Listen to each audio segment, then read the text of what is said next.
talking to us this very session. So we are going to start by giving the floor to the first speaker, Sheikh Ahmed Noor from Chad. He's the Mufti from Chad, and the title is The Basics of Dialogue in Islam, and he has 12 minutes. أعوذ بالله من الشيطان الرجيم بسم الله الرحمن الرحيم الحمد لله رب العالمين.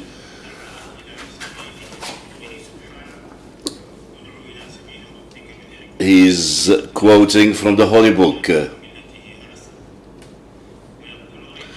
And God says also, talking to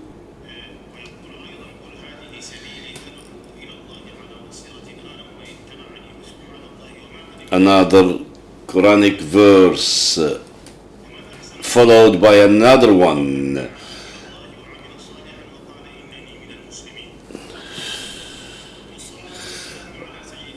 Prayers on our Prophet Muhammad, the leader, the teacher, Abul Qasim, who says, people, I am something that was sent to you by God, and he says, please make it easy, don't make it difficult, and give good news, never bad news.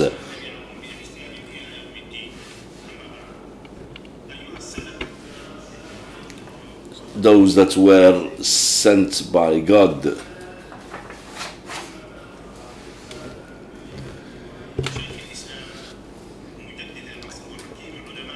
And the Abu Dhabi Peace Forum, Abdullah bin Bayya, we want to thank him for having gathered us here in this imminent meeting. So I'm going to say that the dialogue that yokes people's differences is what people aspire to today, because it's the only way that could lead to security, safety, peace around the world. And to achieve this, we need to go back to the basics of dialogue. And that is to say, the values that are well stipulated in our religion. And we have beautiful examples and illustrations of dialogue. Asad ibn al-Furat, Imam, says there are people who were talking good for the people. And there are conditions, there are methods, there are styles, and how to approach it. And in my paper, I have collected some illustrations of dialogue in history over time. So I have two papers. In the first paper, I looked at the understanding the meaning of dialogue, and the second paper is about the basics of dialogue and how different from other concepts and what solutions could make dialogue even better. I am not going to be long. The message is long. It contains an introduction, a definition of dialogue. And so that I don't lose and waste your time, I would say, the paper will be distributed, so I'm gonna improvise what I have already said. You are the researchers, the scholars who have been elected to lead our ummah. Therefore, you have to take responsibility upon your shoulders. God says in his holy book, this is a discourse for all of us here, scholars. So تعاونوا على البر والتقوى ولا تتعاونوا على الإثم والعدوان. That is help yourself for the good. And if you want to cooperate, the first thing, the condition sine qua non is dialogue. Dialogue is a must in Islam. It is important for any form of reconciliation. Dialogue is the basics of peaceful life. Peaceful life economically, ethnically, politically, internationally. All the interests of humanity are based on dialogue. Therefore, no interest is reached unless there is dialogue. That is to say, listen to one another. Let's look at what is happening in Europe. Europe, after many wars that has been devastating, killing millions of people.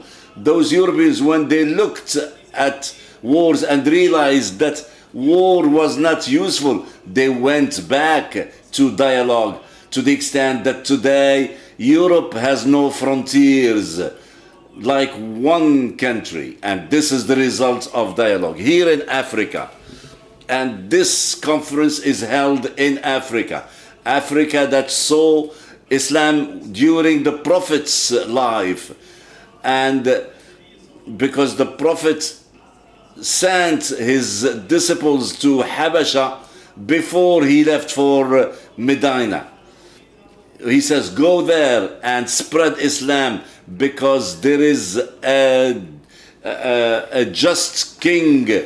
Go and see him. So this makes Africans need to get closer to one another as politicians, as ulama, as tradesmen. We all need to look at each other, deal with them, negotiate with them, dialogue with them.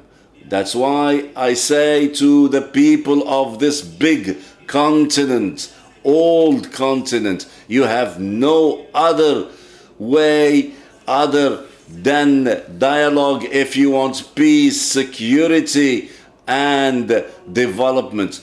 Dialogue contains everything. That's why I say to my friends here, scholars, you need to unify your word. You need to have one vision based on dialogue, like a father who have with us. So let's be all together. We say yes to dialogue and no to violence. And here I close my presentation. My presentation will be available to you in print. Thank you. Thank you, dear erudite Mufti. Now we move to the second speaker to deal with another aspect, is the literature of dialogue in Islam from the Mufti of the Republic of Tunisia. You have the floor, sir.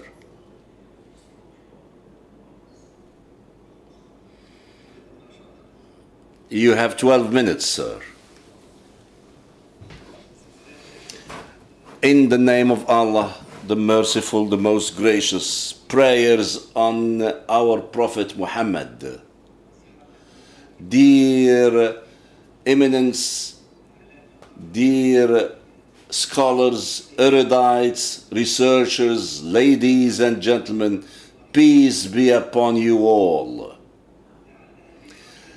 It is indeed an important moment where we meet today with the grace of God in this beautiful land of Mauritania, in the capital of our brotherly country, the Islamic Republic of Mauritania, so that we renew our brotherhood to promote peace, further to the invitation of His Eminence Mahfoud bin Bayya.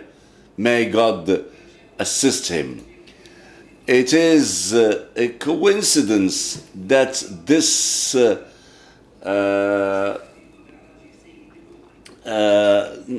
event is close to the Isra and Mi'raj, which is an important event in our Islamic Islam. Well, here it reminds us of how we should protect and assist and help our friends from Palestine so that they can recover their rights and their sacred land. And it has started thanks for their resistance there. That has been today an important page in the history of our Ummah. My Prophet, you are the light of every day. He is reading a poem, and the poem is praise of Muhammad, our Prophet, prayers upon him. The gentleman is reading a poem.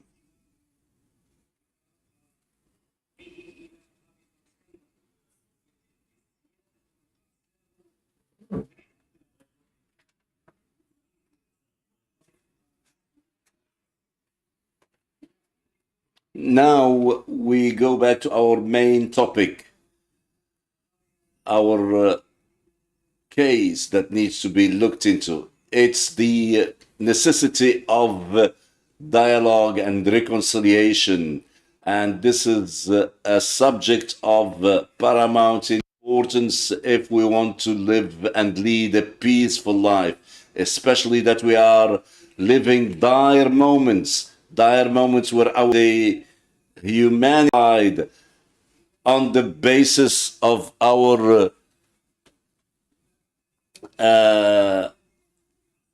principles before artificial intelligence takes over. We need to have dialogue without arrogance, without imposing ideas on each other, we have to look at our specificities.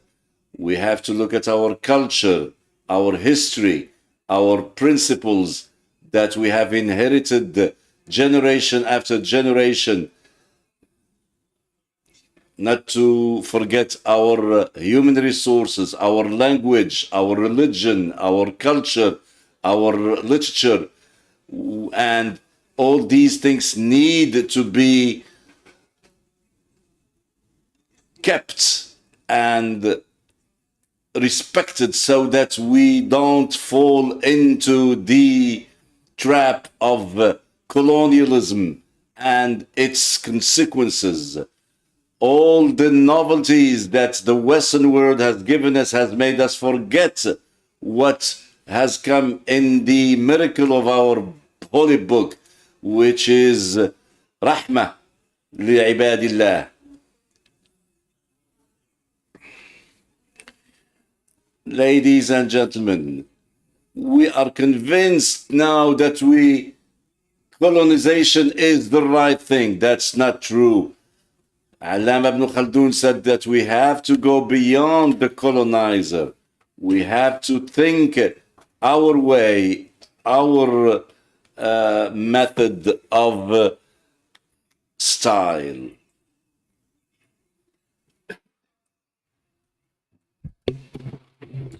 So all those cultural hegemony and economic occupation and this influence of colonialism affected us very much, and even at the level of social media we can notice how they monopolize our minds and impose on us the way to go. And also I need to attract attention to the issues, how we deal with them, how we can just deal with fake news and pay no attention to tragedies and calamities like the Palestinian issues.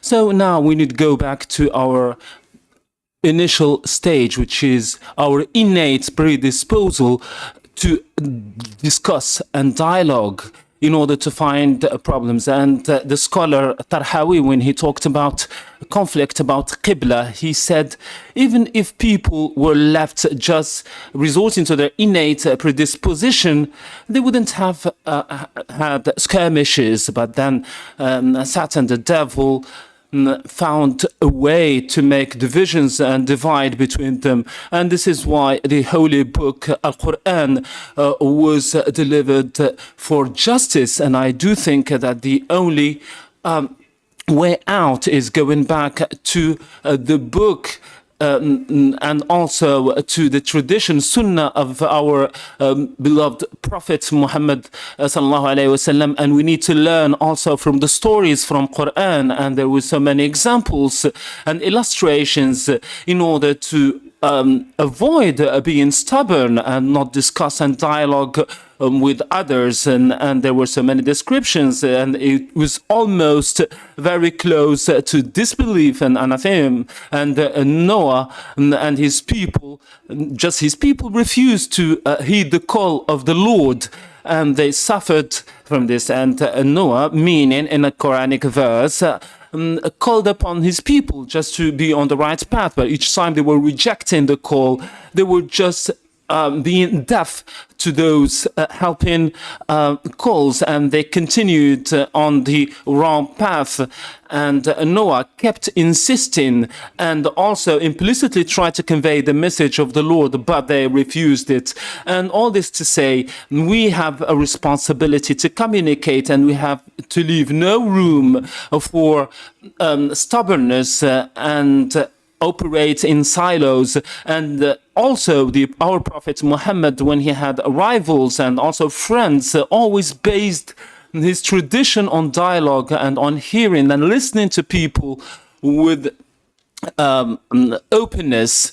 And we can just only delve into this tradition, in the Sunnah, in order to just rally about the divided ranks of people and avoid fanaticism, arrogance, and never overlook our tradition, because this reminds us of brotherly values between people and believers, and also find a way to reform and also amend relations between those people, because in the Quran we find that believers are just brothers.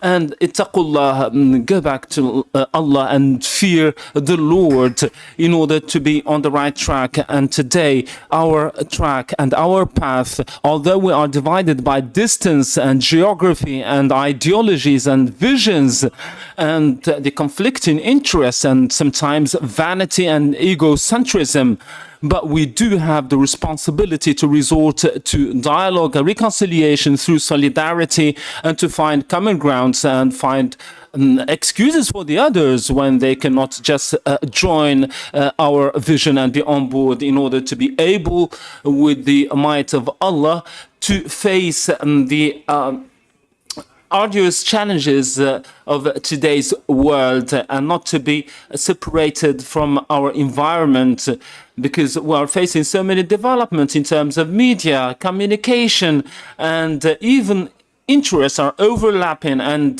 conflicting, and we became just an international village. And for that we need to make of it a village where solidarity is the main value, in order to correct our path and to be moving forward, especially that we suffered a lot from colonialism that affected our culture very much and beliefs, and also in order to avoid enslavement of our peoples, and because all this colonial heritage affects our mindset and to avoid the division and conflicts between brothers and sisters. This is what affected us. This fanaticism, extremism, all those problems affected even the very heart of our religion and within Islam. And for this we need to move away from those gaps and avoid conflicts, and instead opt for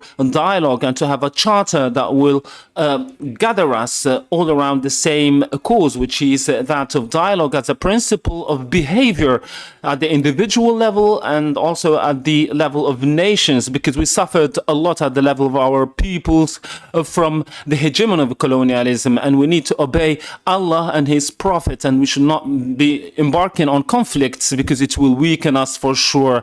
And as the Ummah of the Prophet Muhammad, we do have on our shoulders the responsibility to convey this message and also to bridge the gap between the scholars and also laymen and citizens in order to reach the shore of safety, of stability, and to move away from sterile arguments and to bear with each other, because it became necessary and definite to cooperate and avoid killings, and this is very well illustrated among the people of the book, the religions of the book, and we have so many common denominators. And as the Quran says, meaning, let's have a common ground and we worship only the Lord and have no other Lord but the Almighty, and we cannot just have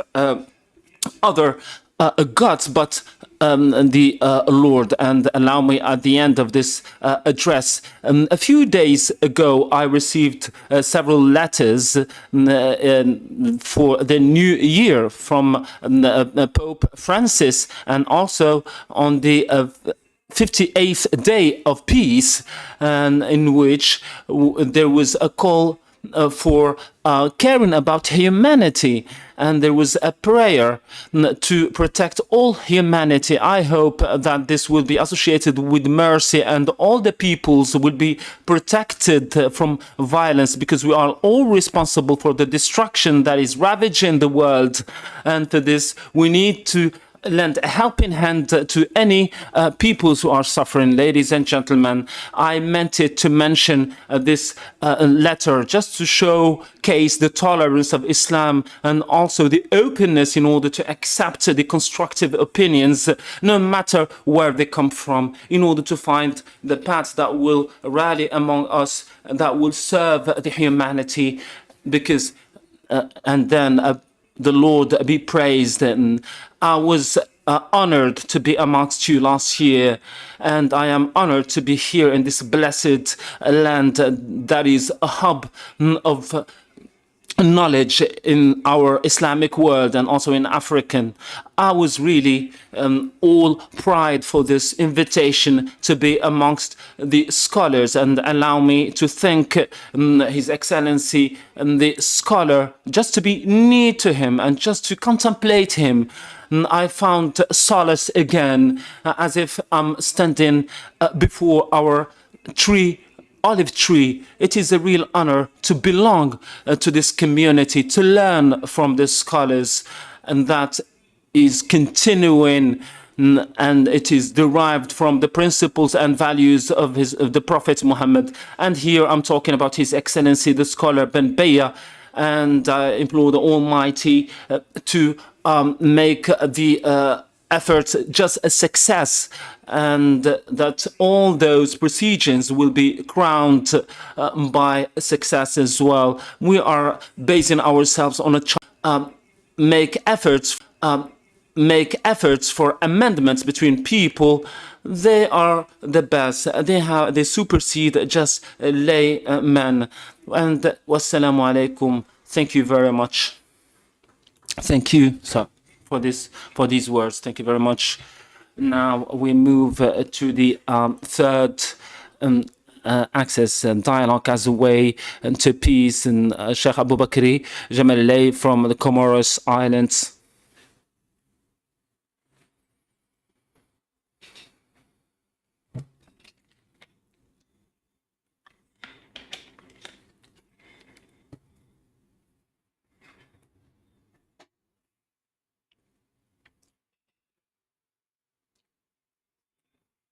In the name of Allah, most gracious, most merciful. I have 12 minutes, right? Totally. I beg your pardon. I will be just delivering my speech on behalf of His Eminence Abu Bakr Jamal Layl, a Mufti of the Comoros Island. So I'll be delivering this message on his behalf. Praise be the Lord and peace be on his Prophet and his family and companions. At the outset, I would like to thank and express my highest esteem to His Eminence Abdullah bin Baya. May God preserve him, President of the African Conference for Peace and the Arab Forum of Abu Dhabi, and also the Supreme Council of Emirates for IFTA, for all the efforts made in order to serve peace and to have concordance between people and consolidate the principles of peace, tolerance and solidarity in the African continent and around the world, in order to have a better world with coexistence, cooperation and peace. Allow me to hail the efforts made in this conference since its launch and initiation of peoples as to their right of lives, and as the Quran showcases, everybody is called upon to join the road of peace. And I would like to thank the Mauritanian Republic, on head of which President Mohammed Sheikh Ould Ghazouani, President of the Islamic Republic of Mauritania, and the President of the African Union, for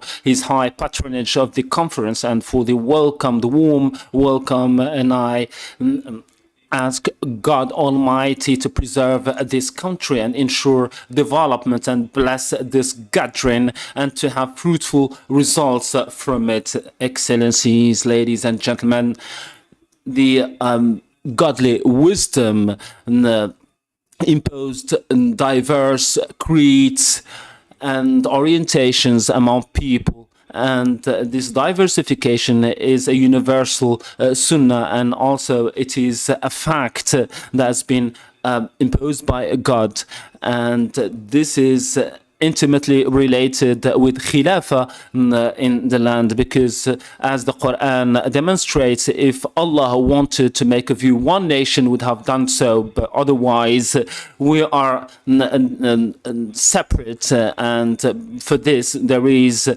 difference, and when we say difference, we need to amend them in order to get to know the other, cooperate with the other, in a philosophy of openness, and also to learn from the data of other civilizations, and to realize and achieve common interests between people. In Islam, dialogue is based on a very important principle, is the respect of the rights and freedoms of individuals, as the Quran said, meaning we gave dignity to humans and onshore and offshore, and given the importance of dialogue and its necessity, this paper is entitled The Ethics of Dialogue in this 5th edition of the African Conference for Peace Consolidation, under the title The African Continent, the Duty of Dialogue and the Relevance of Reconciliations. And I have 3 main points as follows. The first axis is dialogue and its definition. The second one as to its importance and how the position of Islam as to its presence. And the third one, ethics of dialogue. And for conclusion, I'll be just talking about the findings and recommendations in this regard.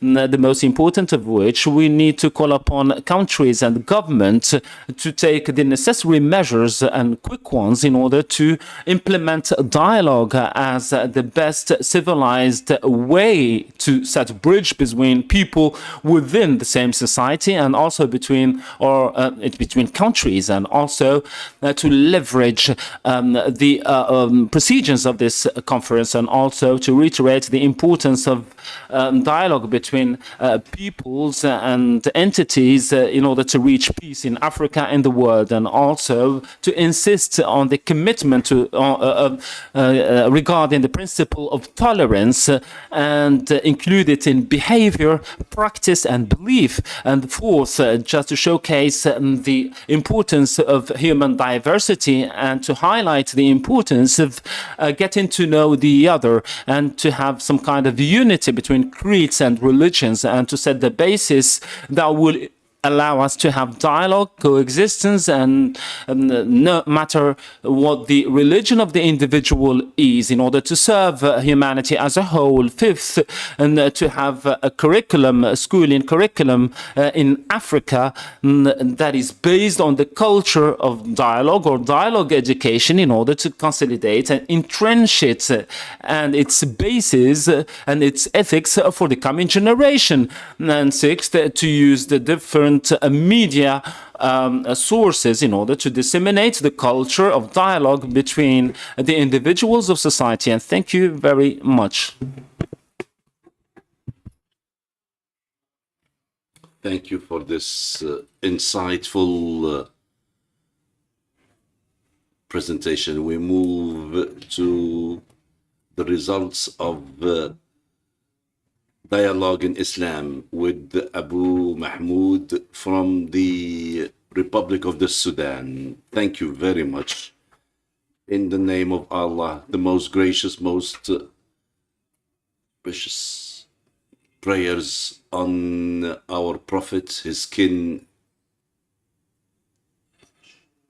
I want to thank the state of Mauritania, people, governments, and leaders for this wonderful forum. And I want to thank Abdullah bin Bayya, our eminent leader, for his invitation to take part in this conference. Also, thanks go to the forum organizers. I have been working on this topic for 20 years in my Friday sermons back home and papers since 2010. This has shown that dialogue solves problems and disputes. I hope we could come. Our eminent leader said that there are many steps for dialogue. The first step is to be convinced that we can still find a solution if we communicate and dialogue. The second step is to have the dialogue with objectives in mind so that we know where we are heading. The third step is to accept and acknowledge difference. The basics of dialogue. I have written a paper that will be distributed, and I will summarize it in my presentation. Dialogue in Islam can be found in our holy book. If you read the holy book in depth, you are going to find that every verse refers to dialogue, to this effect. If you want to dialogue, you need some basic rules. Number one, a safe environment. Acknowledge the other. To be ready for dialogue, and the dialogue needs conditions. Seeking truth and acknowledge that the other may be right. A Quranic verse. You shouldn't be arrogant. You need to understand the nature of the person who is negotiating or dialoguing with you. You need not be arrogant. There are certain things that you have to remove. You shouldn't paradoxical in your approach. You should be confident. You should have the same discourse. No discrimination.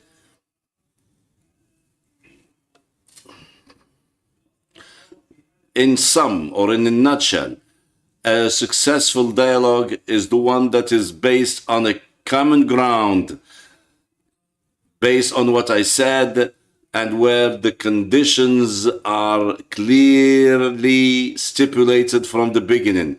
The legitimacy of dialogue. Islam has always preached for dialogue in the Holy Book and in the Sunnah.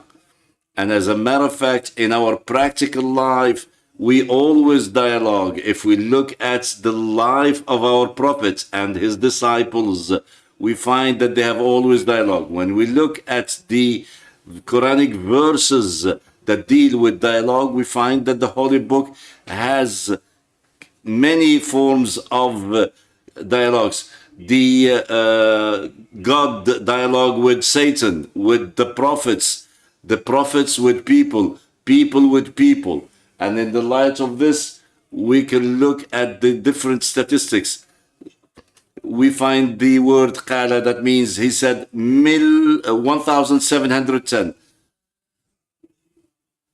The word thought, or 18 times. The word fiqh and its derivatives 18 times.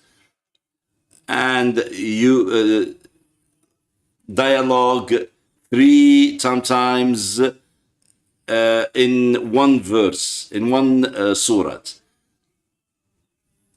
Dialogue with the other cannot be successful if you don't have an internal dialogue. The difference that happens in Islam has its own reasons. So we need to look inside us to know what we want to communicate before we communicate. And I can cite here the language diversity, the different readings.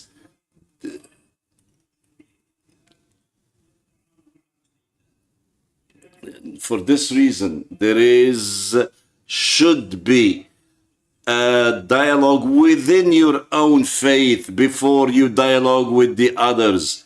Respect, acknowledge, and recognize difference as in our Sunnah and Hadith. Dialogue with the rest. From the beginning of Islam, the Holy Book has looked at the different dialogues between the different religions. So every prophet who came has accepted what the previous one had said. And with Islam, with the other religions says, فَإِن تَوَلَّوْا So Islam did not judge the others, didn't criticize them.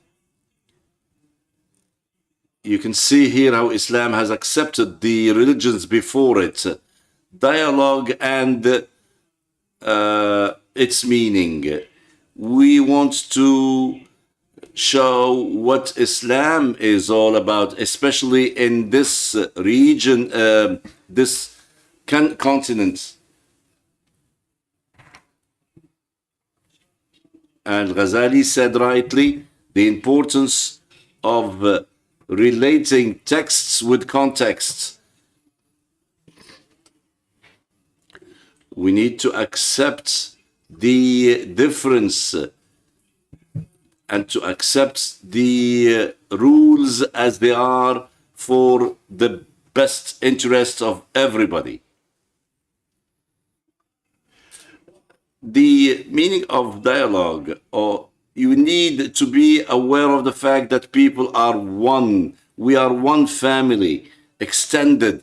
A human being is the brother of a human being. Whether you like it or you don't like it. We are not enemies. We are brothers as born. We need to elbow one another. Unlike what the imperialism.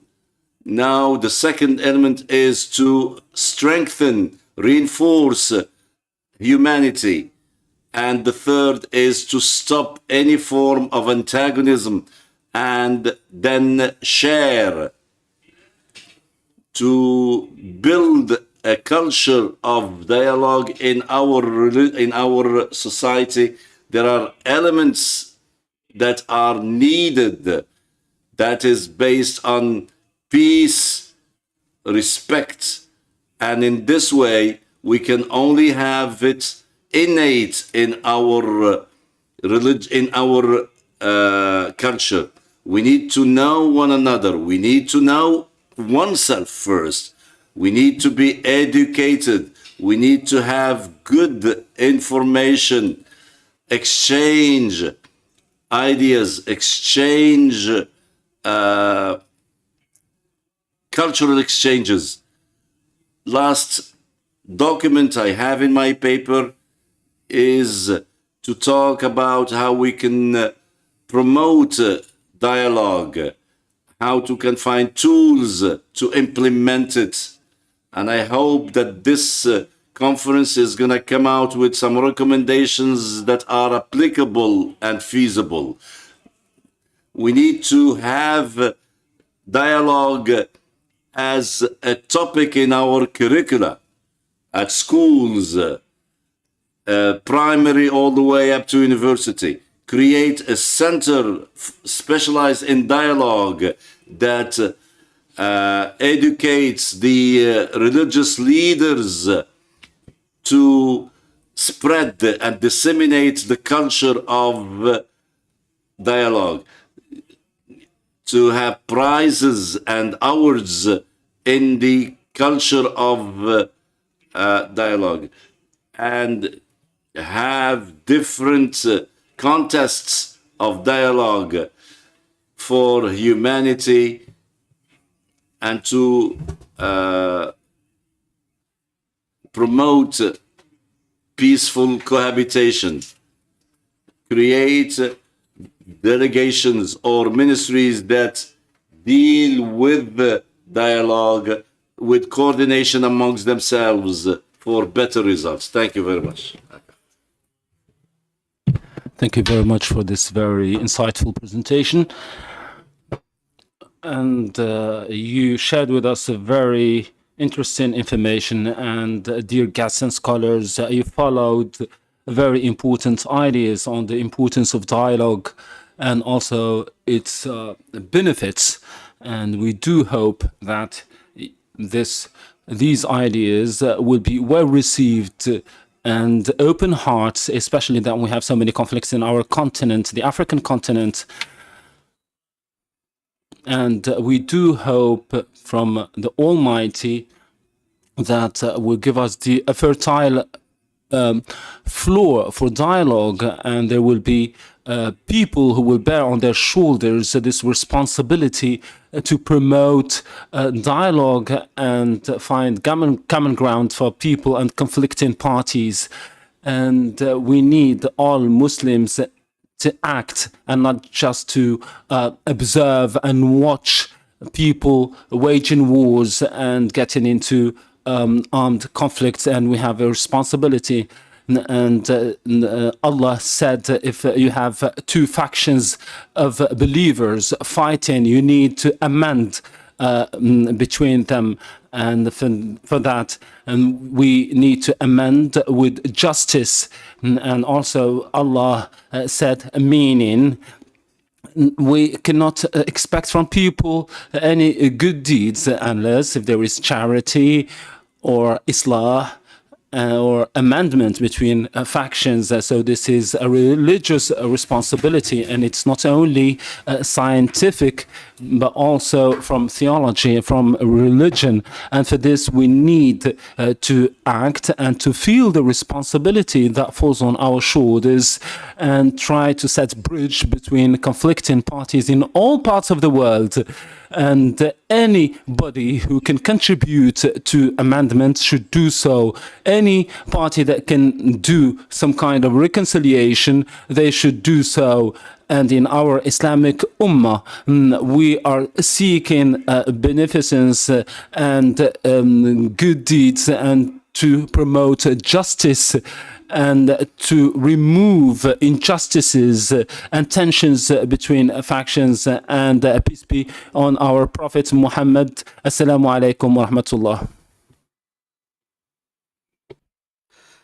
شكرا جزيلا. Thank you very much. Thank you, dear guests. And now we'll start the summit of women and youth. And can you just remain seated, please?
إذن نبدأ الآن إن شاء الله تعالى قمة.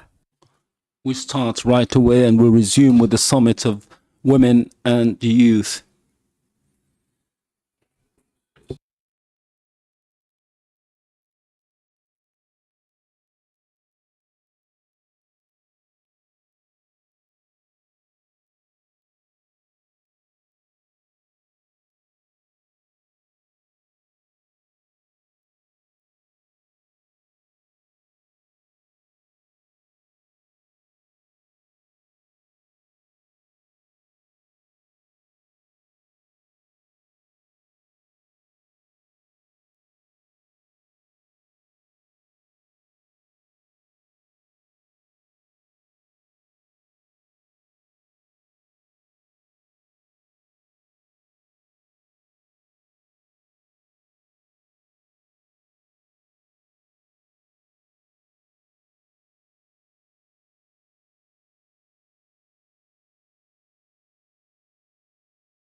بسم الله الرحمن الرحيم. We start this new session and we will start it with the verses from the Holy Book.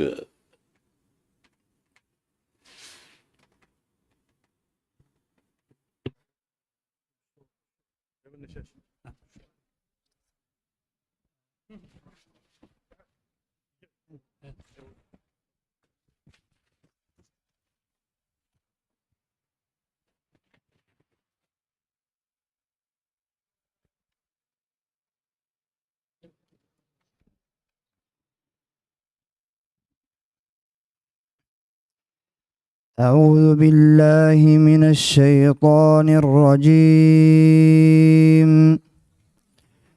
بسم الله الرحمن الرحيم. يا أيها الناس إنا خلقناكم من ذكر وأنثى وجعلناكم شعوبا وقبائل إنا خلقناكم من ذكر وأنثى وجعلناكم شعوبا وقبائل لتعارفوا إن أكرمكم عند الله أتقاكم إن الله عليم خبير. قالت الأعراب آمنا قل لم تؤمنوا ولكن قولوا أسلمنا ولما يدخل الإيمان في قلوبكم وإن تطيعوا الله ورسوله لا يلتكم من أعمالكم شيئا إن الله عليم خبير. صدق الله العظيم.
Bonjour, assalamu alaikum.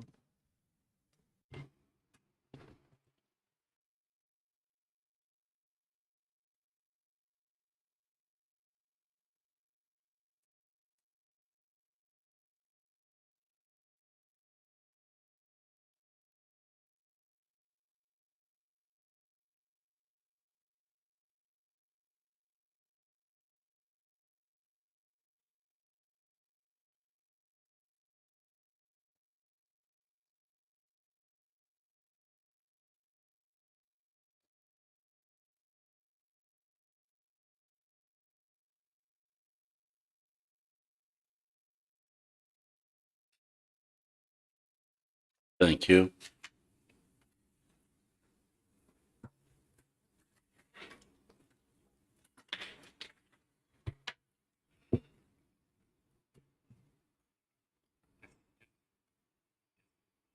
It's working.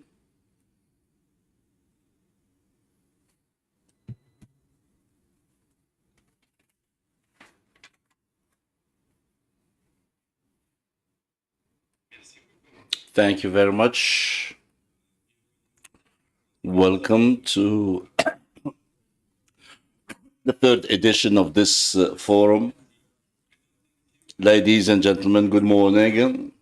Peace be upon you. Good morning, Africa and Nouakchott, Mauritania. Excellencies, ladies and gentlemen, ministers, excellencies, ambassadors, dear religious leaders, young religious leaders, peace actors, dear guests.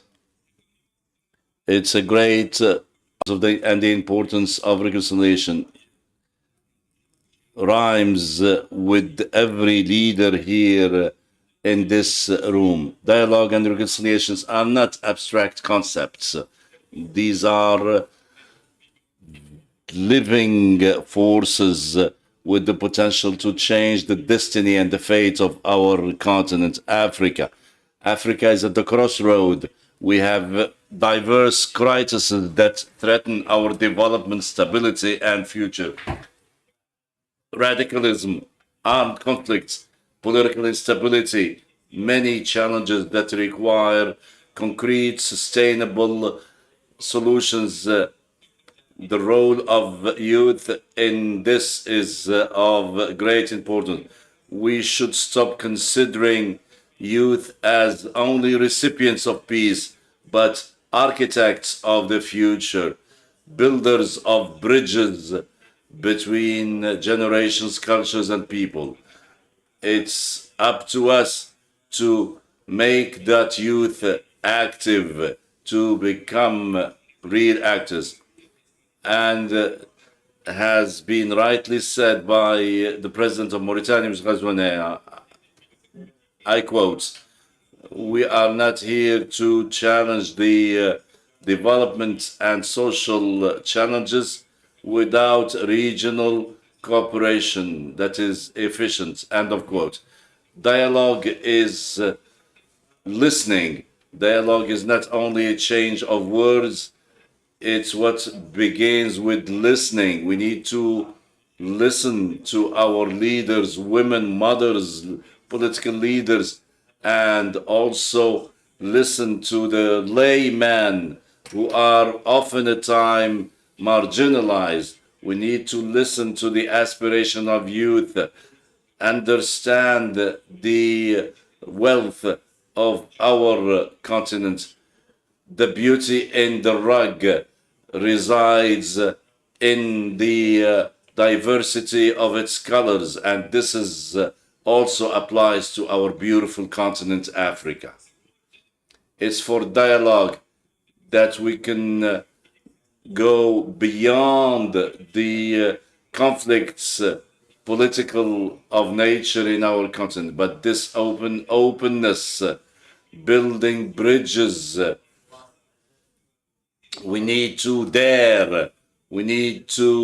dare dialogue in the most difficult moments, because it's only through dialogue that we can mutually respect ourselves. The example of the Emirates, Arab Emirates, has demonstrated that youth has played an important role. Reconciliation is the word that has been repeated over and over again in this conference, is the sine qua non condition of our development. We know that Africa has been marked by wars, conflict, dispute, but we know that we cannot turn the page and build the future unless there is reconciliation. Reconciliation is not erase history, but understand it, draw lessons for a better roadmap, for a better future. Give to every child the right to live a better life in the future. As Abdullah bin Biya said, the world has never had a need for peace than today. It's our responsibility to cure, to heal, to build an Africa that puts the human being at the core of its objectives. And this is through equity, justice, education, and respect for every individual. To this effect, We need to work together, man, women, father, mother, authorities, powers, religion, religious leaders, for one objective: building an Africa of peace, prosperity, and unity. Excellencies, ladies and gentlemen, dear youth, dear religious leaders, dear friends, the role of youth is important in this reconciliation process. We need to embody change.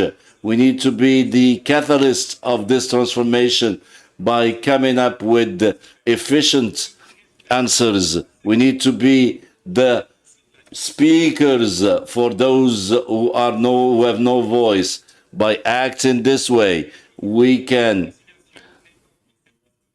make of reconciliation something that is committed us to tomorrow. It's up to us to build the Africa of tomorrow. Imagine an Africa where every young man, woman has access to school, to health, to food, regardless of their social status, regardless of the ethnic background. Imagine an Africa where youth is unified, where dialogue between the nations is possible.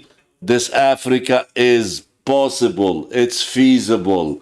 We can make it as a source of progress and prosperity. We can rewrite history. When a youngster can, he can. When a woman wants, she can. And when Mauritania wants, it can. The impossible is not a word. It is accepted in Africa and Mauritania. Dear leaders, I invite you to take this summit as a reference and starting point, a decisive moment in our collective start. Let's be ambitious. Let's persevere with our convictions, with a deep love for our continent. We have a historic moment. We have a historic chance to take advantage of. Let nobody take it from us. This is an opportunity to build an Africa where dialogue and negotiation are the pillars of our development. Be the architect of peace, the artisans of dialogue, the builders of the future. Thank you very much. La parole à Monsieur Docteur. I'll give the floor to Dr. Mohamed Sanusi, founding member of the African Conference for Peace. Thank you. Thank you so much. Thank you so much, بوكربا. دعني أبدأ بأن Allow me to congratulate you in this summit and also to start with the Assalamu alaikum, peace be upon you and his blessings. And you are in a summit, the summit of women and the youth for humanization and empowerment. As you all know, the conference, the African conference, there is the Encounter for Peace, has allocated to women and youth a very important role. And this is the platform, the unique one, that will give us the opportunity, or rather to women and the youth, and also to scholars and to political leadership in this African continent, to gather in one meeting in order to think together about what can serve this very continent, the African continent. So welcome in this meeting and welcome in this summit of women and the youth. And allow me to thank the hosting country, the Islamic Republic of Mauritania, for hosting this high esteemed event, and also the a high orientation of His Eminence Sheikh Abdullah bin Baya,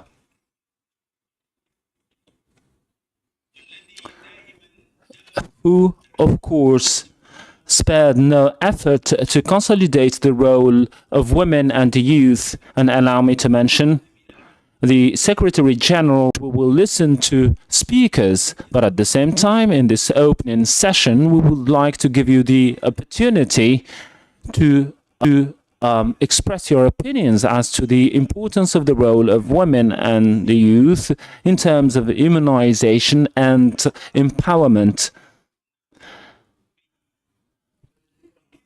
Therefore, allow me to start with an address from the former Prime Minister of France, His Excellency the Prime Minister, the former Prime Minister of France. I'm going to introduce him in English. We're so blessed to have you, Your Excellency, in this particular summit. Summit that is dedicated for youth and women. His Excellency, the former Prime Minister, really does not need any introduction. He's a well-known figure. But just to give you some highlights about his extensive career and his amazing service to France and to the world. His Excellency, the former Prime Minister, before he became a Prime Minister, he actually served in a number of positions, ministerial positions in France, including but not limited to, he was the Minister for Small and Medium Enterprises in France.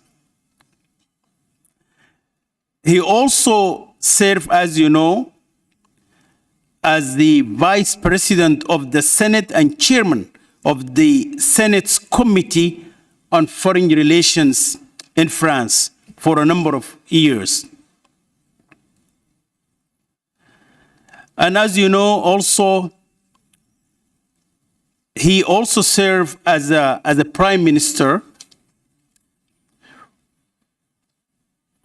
from 2002 to 2005 under the presidency of Jacques Chirac. But what is significant, what the Prime Minister, the former Prime Minister is doing now, his commitment to advance peace and security around the world.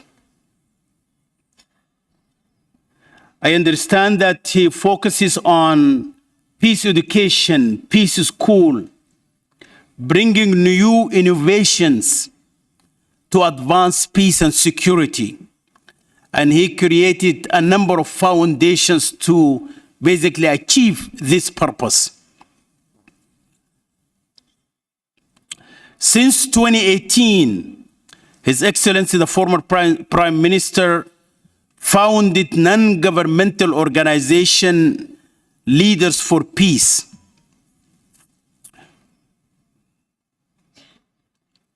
With a very important, unique mission is to raise awareness among leaders and the public about the risk of the armed conflicts. So prioritizing peace and investing resources in peace and reducing armed conflicts is so critical mission, Your Excellency. So, ladies and gentlemen, please join me to welcome Jean-Pierre Raffarin, the former Prime Minister of France. Welcome, Your Excellency.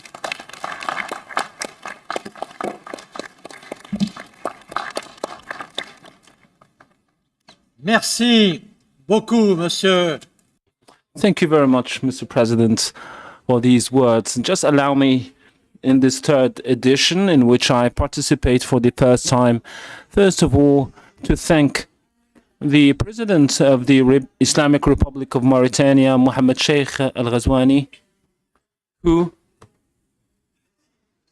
is presiding this meeting, or rather, who initiated this conference, and last year made a presentation that inspired us very much. And I would like to hail the efforts of His Eminence Sheikh Abdullah bin Bayya, who is presiding this forum, in which we appreciated the expressions yesterday of his esteemed words. And I would like to greet the Secretary General and all protocols observed in humbleness.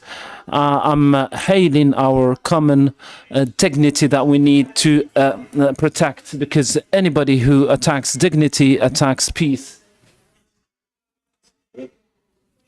And if you allow me, I have a heartfelt thought for the President of the Republic today, Jacques Chirac, who passed away, who loved very much Mauritania and who was committed for Africa very deeply. And indeed, I'm really involved in an organization called Leaders for Peace that assembles 10 former ministers of foreign affairs and 10 diplomats, and in order to bring about our experience of life and its difficulties and put them at the service of peace. Our main initiative was to observe that we have schools of war, but we do not have schools of peace. And for this, we would like to work together in order to have and to build a school of peace. And we have an itinerary school that will be moving from a country to a country for 1 week to develop courses and explain to the youth what we mean by dignity, respect, diplomacy, and what we mean by the history of wars and how we can build peace. And this work, we are doing it with the hope someday to have in Africa a very good and big school where we learn this culture of peace. And peace cannot fall from the sky. This can be derived from daily work. Peace can only give you back what you give, in order to educate everybody to make sure that peace is respected. And I'm thinking about the citation or the quotation of His Eminence Sheikh Abdullah bin Bayya concerning our President Fouad Bani. Our only hatred is war. Our only hatred is war. And for this, we need to have protection against wars. I will have 3 rivals for dialogue and reconciliation. And the first one is the rise of violence in our societies. All over the world today, we notice increasing acts of violence, confrontation with brutality. And sometimes we can hear, when we watch TV, high political leaders talking about with brutality, without observing respect while delivering their speeches. This taste for violence, this taste for brutality is a real threat for all over the world, because violence and war are twins, and violence and wars can just pave the way for more calamities and violence that will just give the right and thriving environment for legitimizing violence. So this is the first adversary, and the second one is just waiting for a solution that will come from the sky. The second problem is radicalization. We sometimes tend to forget the objectives of the gathering. We sometimes seek to understand what makes a nation, but sometimes we create groups that are overwhelmingly radicalized. They will be more active and involvement in these violent acts. And here I think that it is of paramount importance to have this culture of radicalization to be put aside, because it undermines, it contempts compromise and dialogue. And for this, sometimes we need a common ground in order to establish peace. If we want to receive, we need to know how to give. Peace can be built with others. So radicalization is a subject that is being spread all over the world. Everybody's talking about them. Even in my country, when I see the National Assembly and I compare the discourse with 20 years ago, I see that radicalization is ongoing, and this is a very bad signal for the spirit of peace. The third problem is effacing the rights in the face of power. In 1945, we have multilateralism that no longer corresponds to the international society, today's society. We need to review this situation at the level of countries. We need to adopt a multilateralism that is new, that is coping with the changes, and not to be paralyzed by the Security Council that is not functioning anymore, by the WTO that is not functioning very well. We cannot just be contingent on those organizations that impede peace efforts. We are today in a world where rights are going backwards and power and violence are ramping forwards. And in order to reach reconciliation, we need to respect the other and defend our interests by negotiation, by respect, and by dignity. So all those threats, we have solutions, as you mentioned.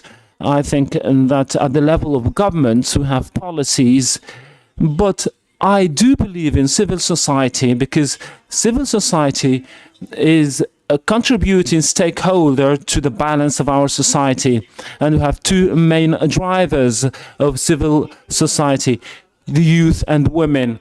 And when I see that states, including the United States and China, two superpowers who are having conflicts over climate change or other issues concerning the whole world and planet, but the youth of the whole world, from Shanghai to Bangalore to San Francisco and beyond, they are making of this planet a political issue. When I started my political career 50 years ago, the planet Earth was not an issue. We wanted to conquer the moon. But today, all the youth are taking the streets in order to defend the planet, because in order to defend humanity, we need to defend the planet. So there is a general consensus for the youth that states do not respect Chinese youth do not agree with their governments, because they are putting the planet at the heart of their priorities. So the role of the youth today is very important. So they will be leading the great changes of the world.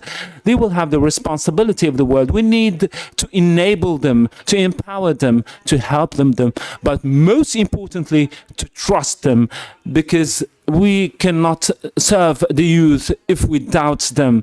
By trusting them, we can just level them up. We can make them stronger in order to face the challenges that we are all facing today. But humanity has been progressing because new generations found solutions to problems that were not fixed by the older generations. So the youth today are the main engine of civil society. I would like to say that women are a driver that is overwhelmingly important in the world. So when we talk about peace and dialogue, I understood from countries that I know very well, like Côte d'Ivoire and Senegal, where I witnessed in the roles of mediation what place women and what role they can play, because women, they have this will of dialogue, they can listen, and this reasoning is very important to move forward. And when I talk about mediation, how many times we noticed that mediation succeeded because we had women in them. We find this in education, and we find it in so many other activities, including entrepreneurship. So women have a very important role. We have a human energy in this feminine energy that we need to mobilize in order to be on the right track of peace. The young people, women, and I will add to them businesses that today are very important stakeholders in order to create projects and to help and assist policymakers to think about the future, to have the right forecast and to have long-term projects. And we need long-term projects in politics and also in the work for our states. And usually businesses are very good companions in terms of policy shaping in the long run. And this is something very important. And sometimes in a few countries, policies are devoured by media. And the philosopher Guerre Morin said, when media devours, the spirit digresses. And for that, we need businesses. And allow me to add here in this conference, and this is a personal conviction, and that in civil society, religious authorities are very important.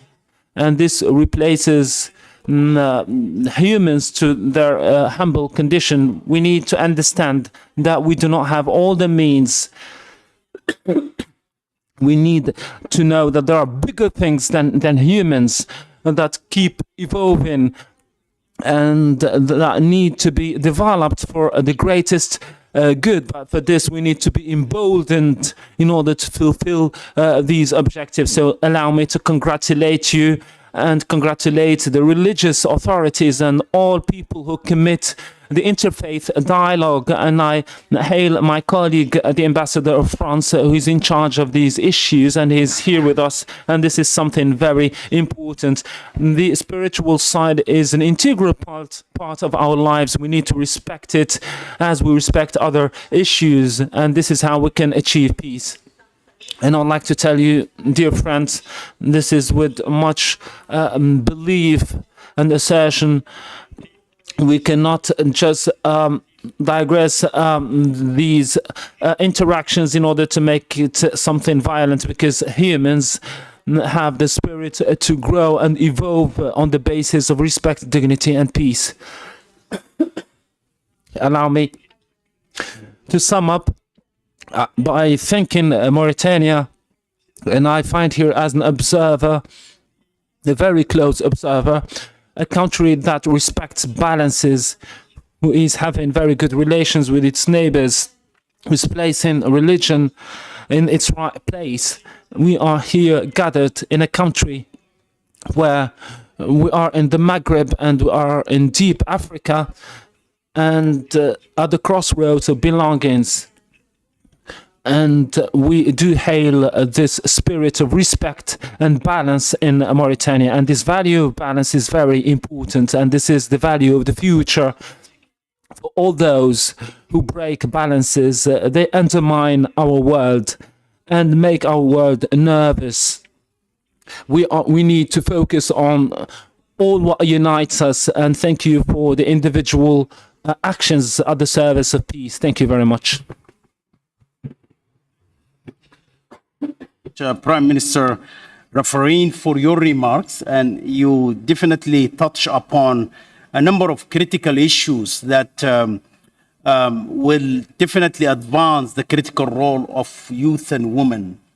And you brought a number of elements, the importance of the collaboration between corporate and youth, scholars and youth, and then the critical role of women in mediation and reconciliation and dialogue.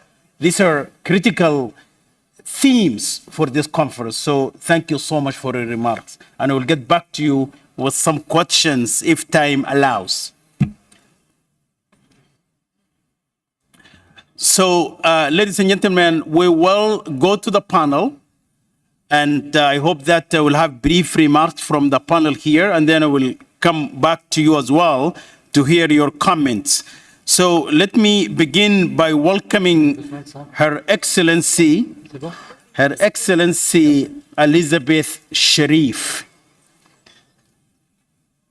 Her Excellency Elizabeth Sharif is the current Minister of Education in Niger. فمرحبا بك معالي الوزيرة. You welcome.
Dear participants, ladies and gentlemen, all protocol observed.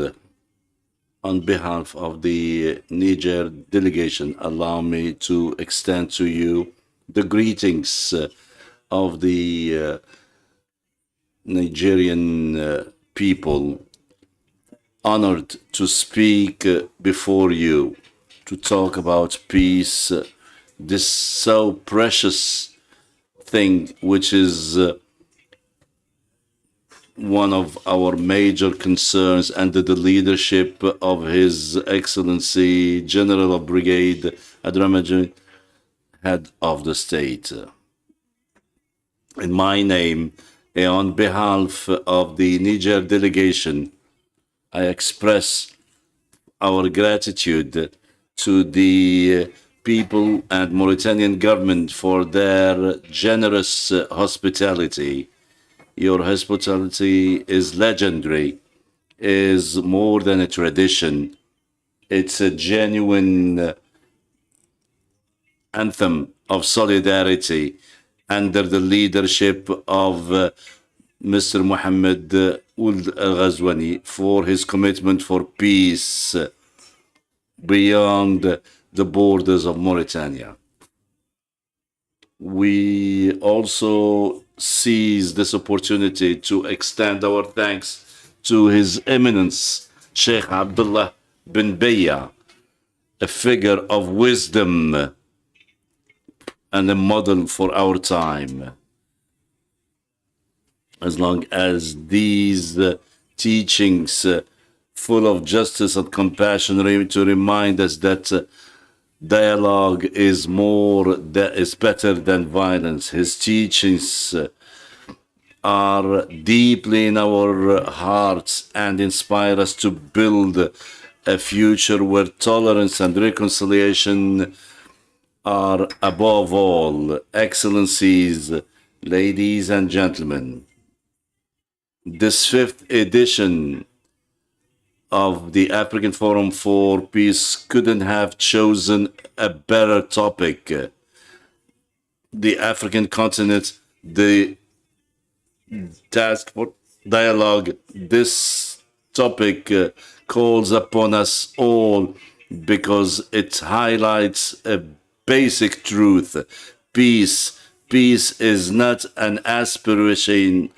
It is a legitimate responsibility, a promise that we offer and make to the future generations, a moral task, a duty that requires from us courage, commitment, and solidarity. The topic of this morning, the empowerment of women and child, is an important topic for the stability and the peace in the Sahel. In Niger, women and youth are not the pillars, only the pillars of our community. They are also the agents of change, capable of molding a more resilient world, more prosperous and more equitable. Honorable participants, as you may know, the empowerment is a process whereby individuals acquire the capacity to take decisions that impact their life and help them contribute significantly to the development of their respective communities. In Niger, women represent 50.3% of the population, and youth under 50 impact the decision making or the decision makers and participate actively in the development to free their capacity and help them reach their full potential despite all the challenges. We need to create a good environment that will offer them the necessary tools to succeed. Ladies and gentlemen, dear participants, in today's context, where Niger is resolutely for sovereignty, we believe that education is a means to strengthen resilience, capacity, adaptability, and resilience to any changes that can only be positive. It's through education that we can train our kids to be not violent people, but full of dignity, hope, and knowledge. We are convinced that the new technologies and artificial intelligence open new prospects, but these tools won't become forces of progress unless they use them wisely. It is in this context and in compliance with the National Council for the Safeguarding of Our Nation, Niger has opted for a thorough change of our education so that it could be based on our religion for peace, inclusive education.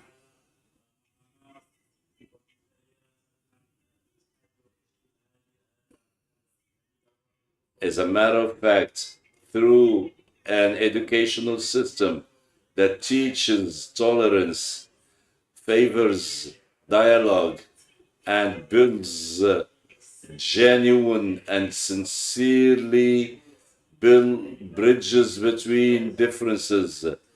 That's what we have to harvest the fruits. We know for a fact that peace, to be genuine, need to be deeply rooted in our African. This dialogue shared by so many of our cultures remind us that we have within us, in our history, the keys to reconciliation. African societies deserve solutions, and these solutions can see the light only if we look and use our values. Ladies and gentlemen, excellencies, allow me to conclude by affirming that even if the challenge is great, our hope is even greater. We believe that this conference will be a turning point in our collective quest for peace, as that leaving Nouakchott will be the bearer of genuine, solid partnerships, and especially a message of hope for our respective fellow citizens. May this conference be the beginning of a unified Africa, wide diversified, resolute to give to the future generation a legacy of peace and prosperity. Thank you very much. Your Excellency, Minister Elizabeth, for your remarks and for your strong statement regarding the critical role of women and youth, and particularly the role of women in Niger, as well as the youth in Africa in general. We appreciated that. So our next speaker is a good friend of mine, His Excellency, the former Minister of Foreign Affairs of Finland, Minister Pekka Haavisto. Minister Haavisto served as the Minister of Foreign Affairs until last year of Finland, and before that also he served in a number of ministries, including the Minister of Environment, Minister of Development as well. And as he currently serves in the Parliament, he was also, during his tenure as the Minister of Foreign Affairs of Finland, he represented the European foreign ministers to Sudan, so that he can help and support to resolve the problems in Sudan as well. So, Minister Haavisto, I know very well your commitment in empowering youth and women in particular. And I know that when you were a minister as well, women empowerment was a priority for you and the youth engagement. And wherever we go around the world and travel with Minister Haavisto, he always made sure that to meet with the youth. So it's really a perfect setting to have you, Minister Haavisto, to address the Youth and Women Summit. Welcome, the floor is yours. Thank you.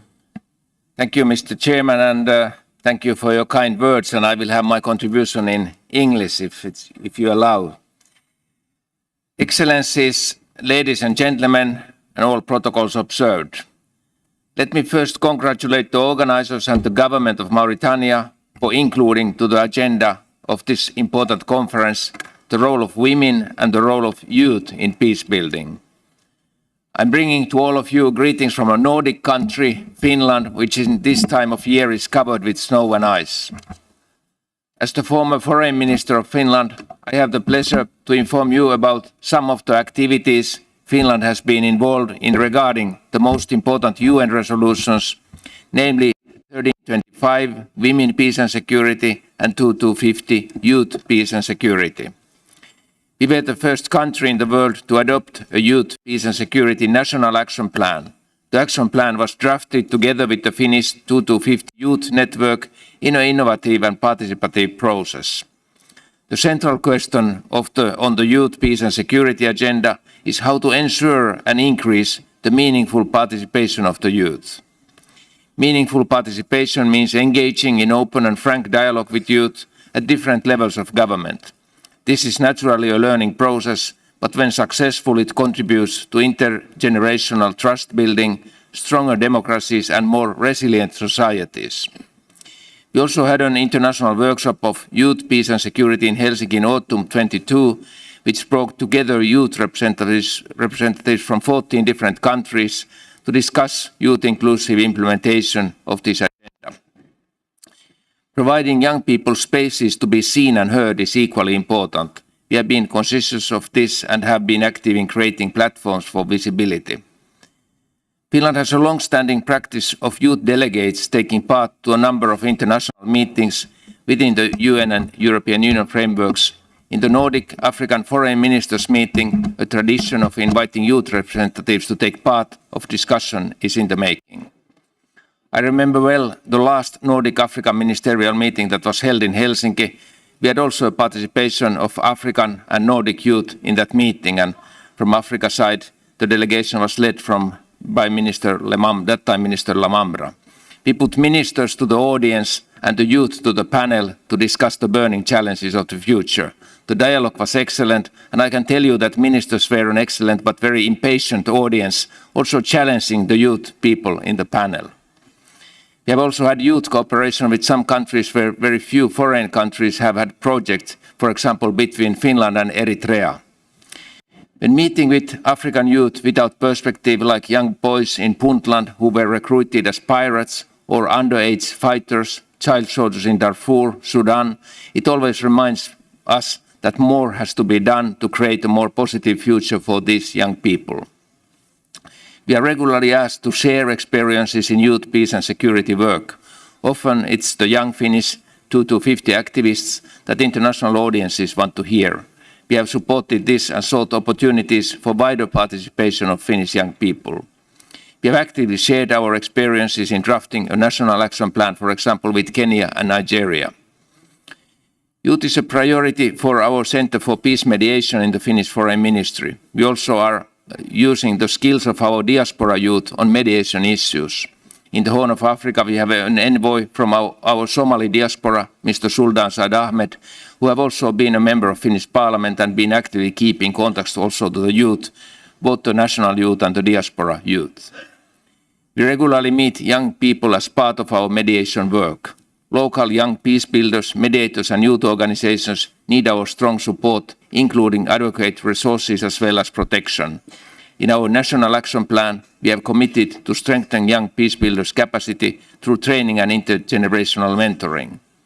I also want to mention one particular sector where the role of youth is crucial, as mentioned also by the former Prime Minister of France. It's our fight against climate change and all the damage that has been caused by environmental destruction. Youth is much more vocal on these issues, and we should listen to them more carefully. Let me then shortly share some of our experiences also on the role of women in the peace mediation. As we all know, civilians, families, women and children are very often the victims of conflicts and wars. But the role of the women in conflict should not only be limited to the role of the victim. Women can also be active participants in peace processes. Finland has been supporting the network of women mediators, and also when faith-based mediation is referred to, it typically is associated with formal religious institutions mostly run by male religious leaders. An example of a women faith-based mediator involved in a high-level peace process is Pastor Adelaida Jimenez from Colombia. She was a government-appointed negotiator who participated in negotiations with FARC and ELN movements in Colombia. Another example is Shadia Marhaban of Aceh, when she supported the negotiation process between Ugandan government and the Ugandan National Rescue Front 2 in the early 2000s. She was from a different tribe and religion as most of the fighters and leaders. However, she was able to give them the feeling that they are all the same, a capability which for her is very much related to faith and spirituality. Let me finish my introduction by sharing a story from Mogadishu, Somalia. After the Djibouti peace talks, I visited Villa Somalia, and a delegation of Somali business women wanted to meet with me. They told that they have established an organization called Hanad for supporting the peace process. And I asked, how is this Hanad organization working? And the business women said that they will buy the guns from the young boys with $200, and if the young boy is selling the gun, they guarantee the education for this young boy. And they said that they have invented a thing called disarmament.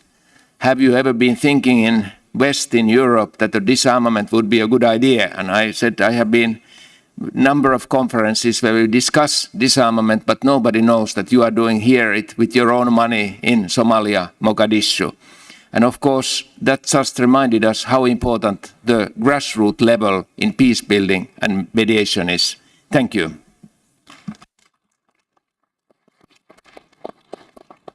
Thank you so much, Minister Havisto, and I really appreciated you highlighted the critical role of women in terms of mediation and reconciliations and dialogue, and particularly the role of youth as well. ذكرني معالي الوزير بيكا. His Excellency reminded me of a true story that has to do with the important role and efficient one of women in mediation and reconciliation. And I suppose that you followed the crisis in Central Africa, the Republic of Central Africa. And this crisis, as you all know, extended from 2013 and persisted. But then in 2014 and 2015, the Pope decided to visit Central Africa from the Holy See to the Central Africa in order to talk about peace. But unfortunately, back then, there was a war between Selika and Anti-Balaka, as you all know. And the United Nations said to the Pope, do not go to this country. This is a war zone, and this is very hazardous, and we do recommend that you avoid visiting it. And a few Western superpower countries said to the Pope, do not go to Central Africa. But then the Pope said, I want to go there. And it was really necessary to have a truce and ceasefire, at least for one day, for the Pope to be able to visit the country. And the person who led mediation and dialogue with Selika and Anti-Balaka, the warring parties, to ceasefire for one day, was a woman, a lady. And we call her insider mediator, which means she was a mediator and she was able to convince both parties, conflicting parties, to ceasefire until the Pope visits Central Africa and deliver a speech on peace. And although the whole world was dissuading and trying to convince the Pope not to go there, this woman was in a position to dialogue and to stop the war. And when the Pope went to Central Africa, he insisted to go to the 5th kilometer 5. And this zone is made of a majority, a Muslim majority. Mohammed Bayrat Dudu is there, and he was there in the conference. And the Pope insisted very much to go and get in touch with Muslims, and he went to the greatest mosque, Sheikh Ahmed Tijani, and he conversed with the Imam. And we have here our brother Saleh Jain from Central Africa, from the mosque of Imam Ahmed Tijani. And the Pope went to this zone that is the most hazardous zone. And then he said, faith over fear. Through faith, we can overcome all fears. And the Pope could build relations of trust and friendship with Imam Tijani, and he went with Imam Tijani to a few refugees camps and visited them there. So I'm telling you the story just to showcase the efficacy of the role of women in mediation and reconciliation. Now, the following speaker, she's a very close sister, Amna Shehi, Dr. Amna Shehi. And now she is the executive director of the Abu Dhabi Forum for Peace in Rabat, in the office of Rabat. But then I'm asking you to join me in order to congratulate Dr. Amna Shehi for being for having obtained her PhD last year. So, Dr. Amna Shehi. But the research, البحث كان بحثا The research was unique because it covered your roles, your respective roles as leadership, religious leadership, in order to fight violence and consolidate peace. This was part of the research, so congratulations again.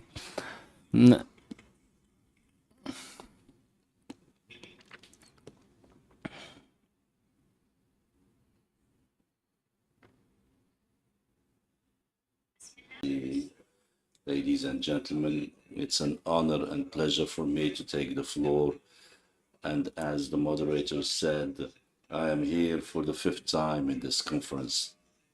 I can't start without greeting and express my thanks to the President of the Islamic Republic of Mauritania's President, under whose patronage this meeting is being held.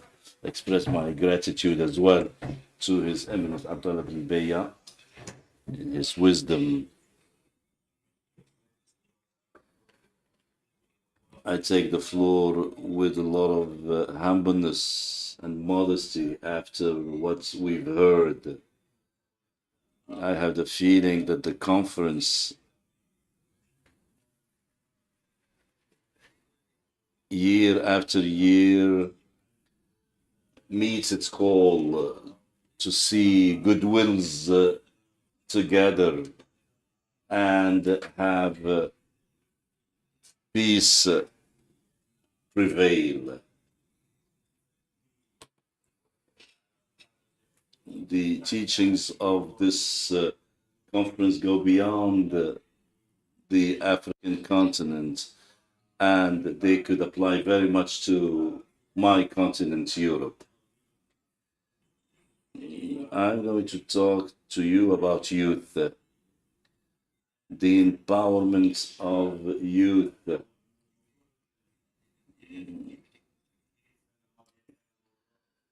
As a follow-up to what we said last year when we talked about education. But to talk about youth, we need to talk about our words and our acts. We need to walk the talk, in other words. We should cooperate, not dominate. Should dialogue, not confront each other. We should be open to one another, not judgmental of each other. Can we be collective? Can we, each one in his binary thought that I would put in the sentence we and they? Are we willing to love others despite the difference?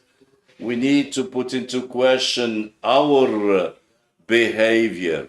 And for this, I am going to share with you 3 elements that could nourish further thoughts. Last year, I made a plea so that education could be for freedom. Education, of course, freedom goes with ethics.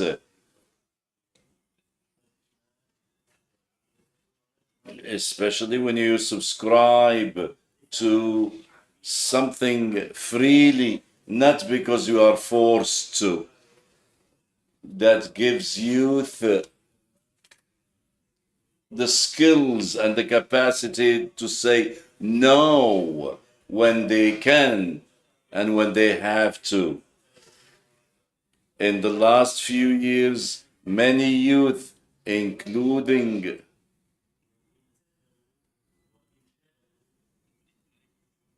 accept one's own difference. Every identity is made of different components. We may be attached to our culture, to our nation, to our family, to our religion, to our language. Still, this is not enough to say that this is me. The human being is multifaceted, and every facet is a sign of wealth of your personality. Let's accept that we are already complex and different so that we could accept the others as being different. We are our very society with its diversity. Our societies could be spaces of dialogue, mutual enrichment, and they could be even richer through dialogue. Last element I want to share with you is the pathway that starts with tolerance and ends in brotherhood. What is tolerance?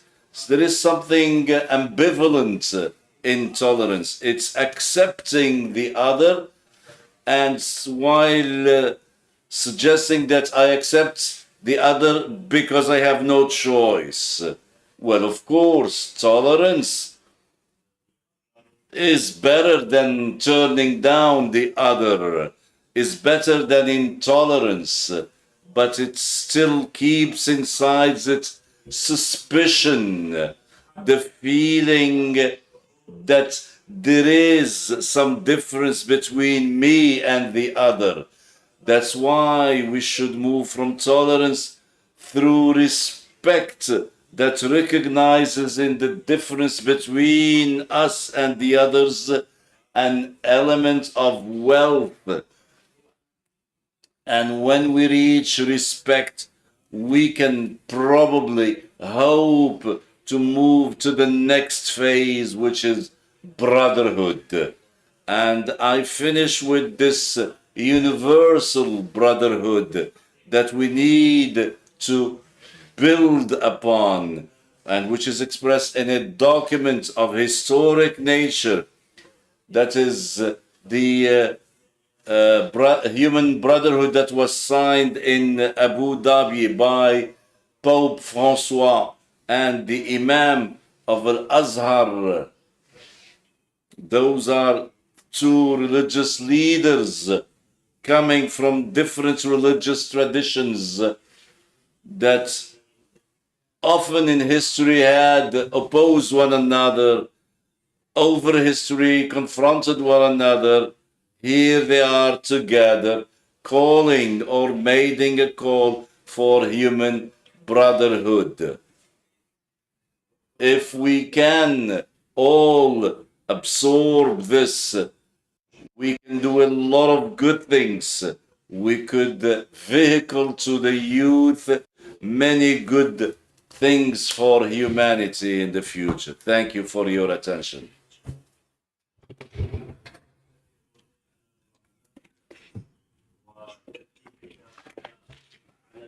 Mutual respect, which is so critical. I really appreciate that. So I want to move fast here, and our next speaker is the youth from Senegal.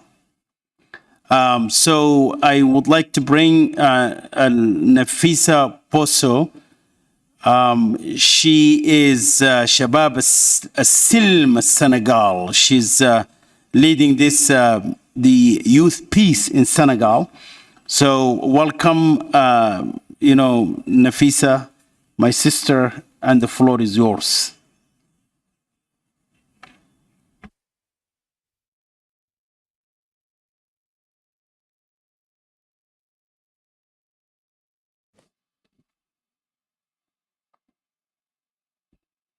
شكرا على الترحيب سيدي الكريم.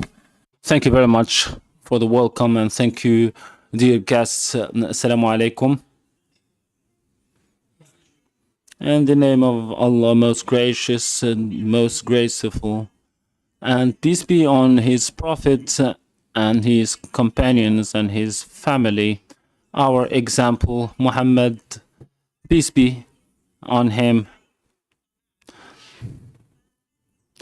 Well, I will be talking to you very briefly in order to shed light on the role of women in the consolidation of societal peace and the importance of the empowerment of women and her inclusion in order to entrench the principle of dialogue and reconciliation. These two values will provide welfare and also have development and stability for people.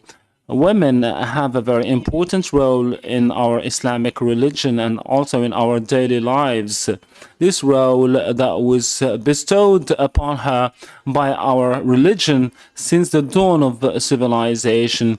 So marginalizing the role of women will provide a real gap because we need peaceful education, because marginalization is not something that is pertaining to our Sharia, our Islamic law, and it has nothing to do with education. This behavior stems from retrograde traditions and customs because the woman is the one who is raising our children in a very positive and proper way, and all those missions shall be fulfilled in order to provide serenity to children and also condition them and imbue them with the culture of tolerance and redress the behavior of children in order to educate them gradually, to make them absorb the principles of reconciliation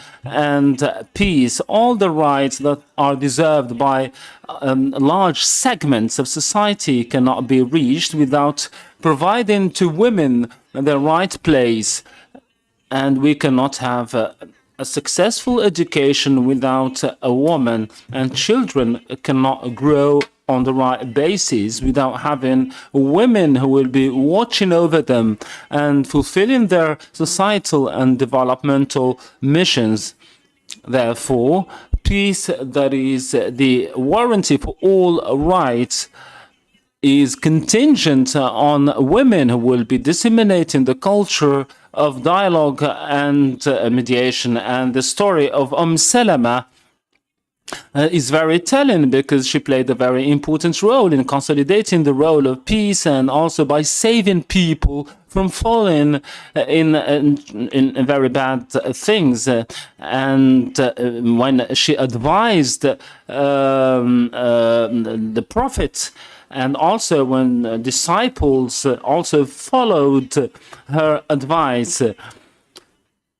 So this story is very indicative because it was a peaceful position by providing advice in a very gentle way, a soft way. Therefore, we can see that women are in a position to solve issues and mediate in conflicts. And for this, we need to empower women in conflict resolution and mediation in order to build peace. And resorting to the already set networks that revolve around women can make decision makers cognizant of the importance of a participatory approach in women will promote coexistence. And in the cases where we have no civil society organizations, we will need to have direct contact with women and also to have mechanisms of consultation with women. And because women, they are emotional and they are inclined to embrace peaceful solutions, and we can conclude from all what I mentioned that women can contribute very much in disseminating the spirit of serenity and prosperity that will lead to reconciliation and peace all over the continent. And decision makers need to leverage those qualities at the highest levels. And finally, allow me to thank and extend my gratitude to our ambassador, our scholar, Sheikh Abdullah bin Baya, President of the African Continent for Peace Promotion. May God bless him and preserve him. Thank you for providing us with this opportunity to contribute to this encounter for peace promotion. And that is entitled this year, The African Continent, the Duty of Dialogue and the Relevance of Reconciliation. This is a very honorable topic that will surely allow us to establish a peaceful ground for negotiations and peace. And I thank the hosting country, the Islamic Republic of Mauritania, and I would like to thank all scholars, erudites, and researchers, and all guests. Protocol observed. Thank you very much. Thank you. Thank you. Alaikum assalam. Nafisa, thank you for these words that are touching. I would have loved that you would have talked more because I really liked it. And we enjoyed your presentation. Thank you very much, Nafisa. And what I really liked is that you linked security and welfare and stability with two main components: the role of women and the youth in this continent. And I liked how you referred back to the Islamic texts and scriptures to demonstrate the role of women, and also your call to find the right mechanisms according to each particular context and to have tailored solutions. And thank you very much, sister. It was a very nice or nice words of thanks, as you always do, concerning His Eminence Ben Baya. Thank you. So I'm gonna come back to my good brother and Imam Talib Sharif.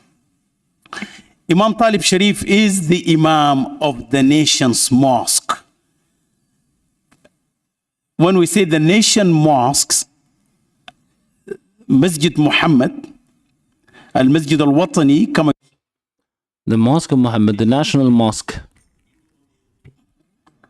So Imam Sharif is coming from Washington, and he's coming with leading a delegation of 20 prominent Muslim leaders, African American Muslim leaders from the United States.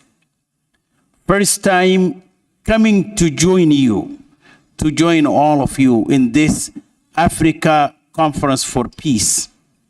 So Imam Talib, we're so delighted that you're here.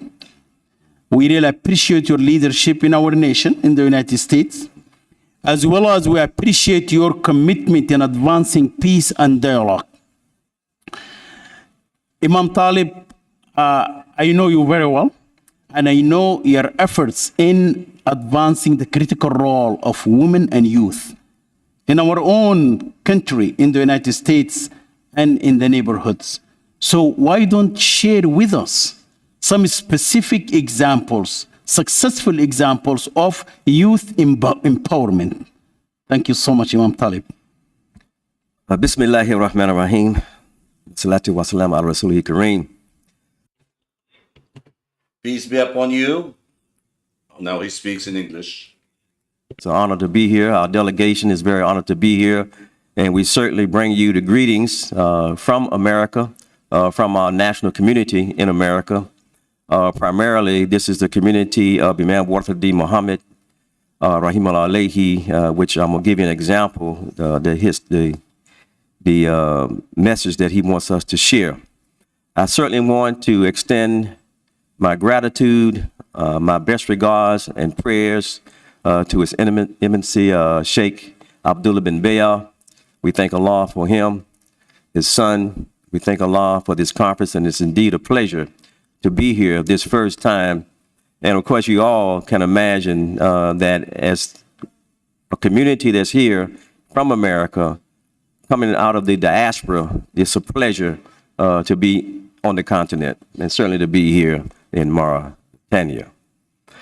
Of course, this is a very important topic, and it's such a pleasure to see that it has this place in this conference. We know that in the Quran, as our young sister from Nigeria mentioned, we know in the Surah Nisa, a surah called Women, Allah speaks to all of humanity. And then he says, as we know, Ya ayyuhan nasu attaqu rabbakum alladhi khalaqakum min nafsin wahida wa khalaqa minha zawjaha wa batha minhum rijalan kathiran wa nisaa wa taqullah. So Allah, in that surah on women, that really Allah puts emphasis on women, and then he lets us know that there's men and women come together and they should stay together. We often put those and we isolate them in just in a marriage, but in building a society, they should always be a part of the equation. We also have in that same surah where Allah speaks to the role of the male in making sure that the facilitation of the needs of the woman to protect and establish her and her voice. And as we also been hearing that we've been hearing throughout the history, women, we go back to Hagar, we go back to Lady Khadija, radiallahu anha, many throughout our history in terms of women. In America, as you all know, we are from the community, the delegation that's here, primarily directly connected to the community that produced Muhammad Ali, Malcolm X, Imam Walter Muhammad, Louis Farrakhan, etc. And then again, that goes back to Honorable Elijah Muhammad. Now, we all know here that we have been a people striving to see our humanity free in America for some time. So certainly, because women and children were separated, displaced, and of course, some of that to some degree is still going on in America as well. But it was a woman. What you all should know is that it was a woman that really put the movement on its trajectory that most don't add to the equation when they look at the history of what produced Muhammad Ali, what produced Malcolm X. And the woman's name was Clara Muhammad. Clara Muhammad, and we say Rahima Allah alayha. She is the one that really introduced Honorable Elijah Muhammad, the Honorable Elijah Muhammad, to what led to the Nation of Islam under his leadership. It started with her. And also, I want to say that what also started with her, at the time in America's history, there was no thing as private schooling. Really protecting and ensuring that the children had education. In fact, if you didn't have your children in the public school system, they would send the law enforcement to your home to arrest you and take the children out of your home. But so she, in this movement, took a stance. And generally, just like many in the history in America, where they spoke out, and they could have been killed, they could have been lynched, they could have been burnt, they could have been tortured, they still took the stand. So she took a stand. When they came to get the children from her home, and she said that she would be deader than the doorknob than to let the children be taken from her home. And of course, in law enforcement, I guess they saw something in her, her resilience, her resolve, her strength, and they left her alone. Now, that didn't happen for everybody up to that point. But that was the beginning of a school system to make sure that the children were protected, their minds were protected.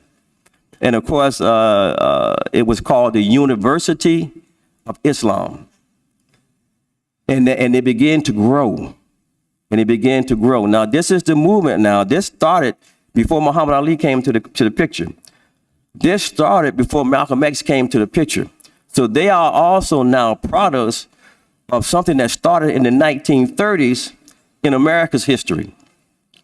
And so she started this movement. And then later on, when Imam Waratuddin Muhammad, Rahimahullah Alayhi, became the leader of that movement in 1975, he changed the name of all of those schools to Sister Clara Muhammad schools.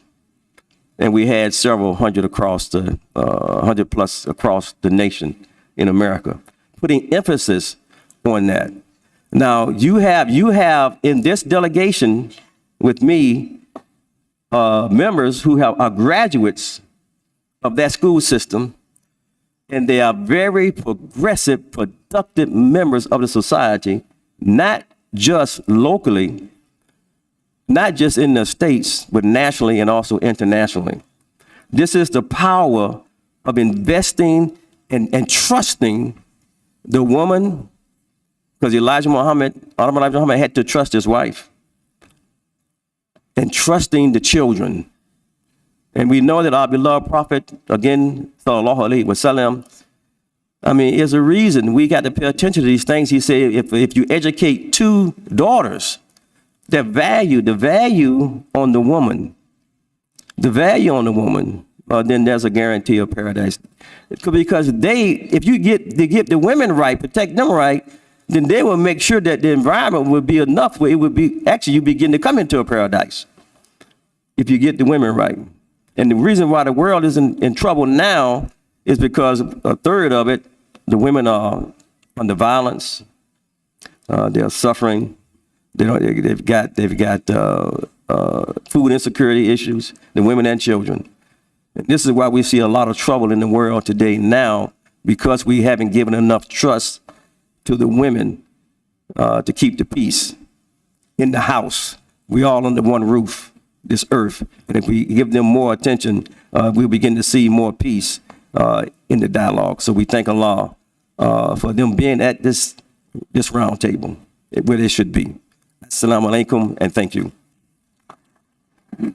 Thank you so much, Imam Talib Sharif, and it's really wonderful that you highlighted the critical role of Sister Clara Muhammad schools in the United States. And also Imam Sharif mentioned a number of the members of his delegation actually attended Sister Clara Muhammad schools in the United States. So I would like to recognize the delegation from the African American communities, African American Muslim communities from the United States attending this conference. Please stand. Please stand so we can all recognize you and appreciate your presence. Ladies and gentlemen, this is the first time that we have a delegation from the United States, African American Muslim communities to attend this summit. You are most welcome. We recognize your leadership as well. Thank you. Please be seated. Now, Imam Talib, you focus on the critical role of women and the mother in particular, and we really appreciate that. And we have this famous Arabic poem.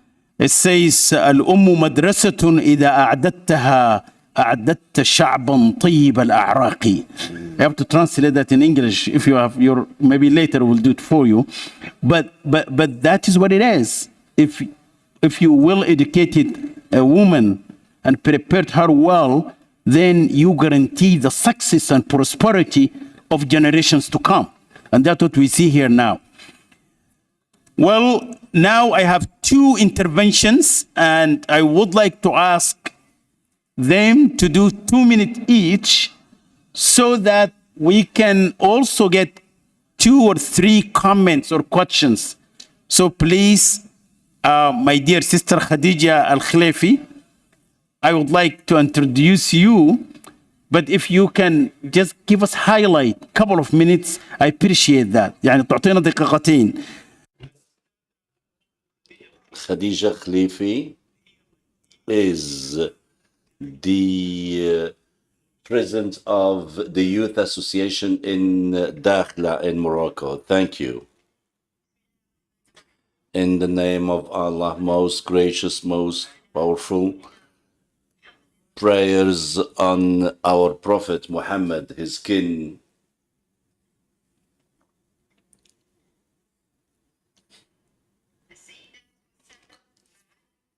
excellencies, ambassadors, ministers, all protocol observed, dear attendees. First of all, I now want to thank, first of all, the state of the Republic of Islamic Mauritania. We have the feeling that we are back home, and I want to thank the organizing committee, especially our eminent Sheikh Abdullah Mubayin. It's my honor today to take part in this conference.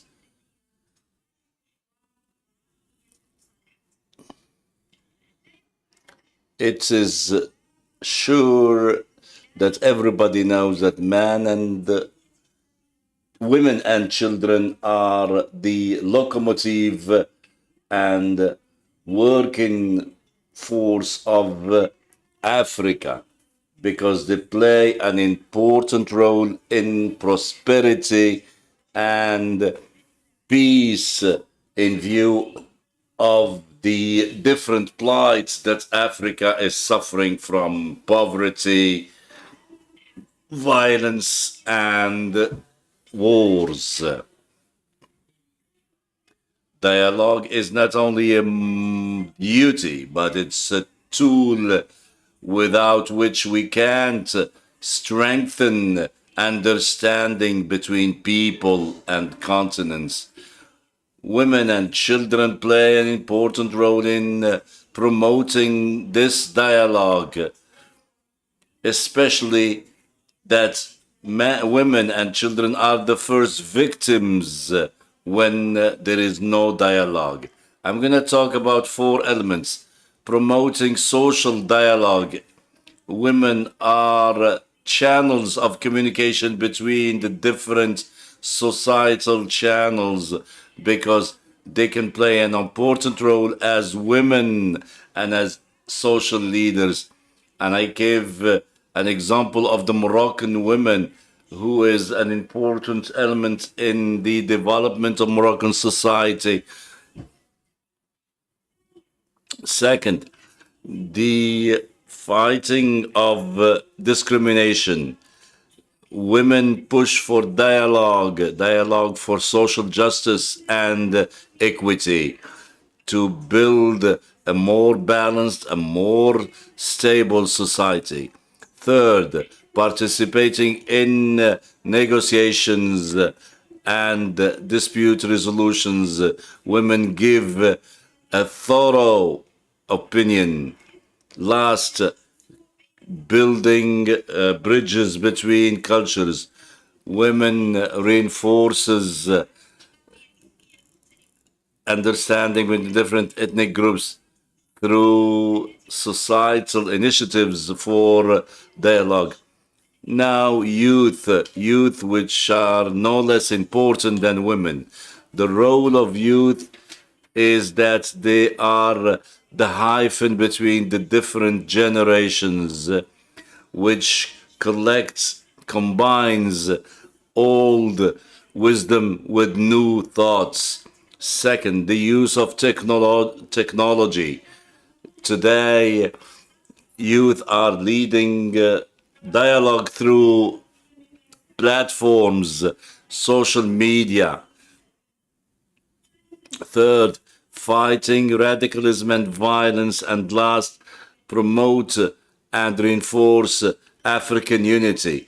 For lack of time, I need to close. The African continent is at the crossroads between the opportunities of development and challenges. Negotiation, dialogue is not an option, it's a must today.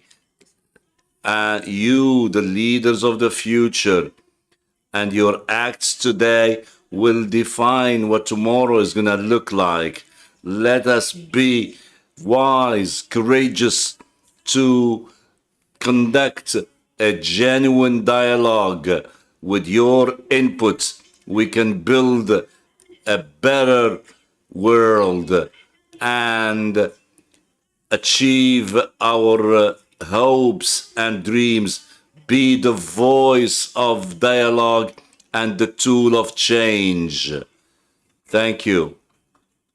Thank you. Khadija Khleifi.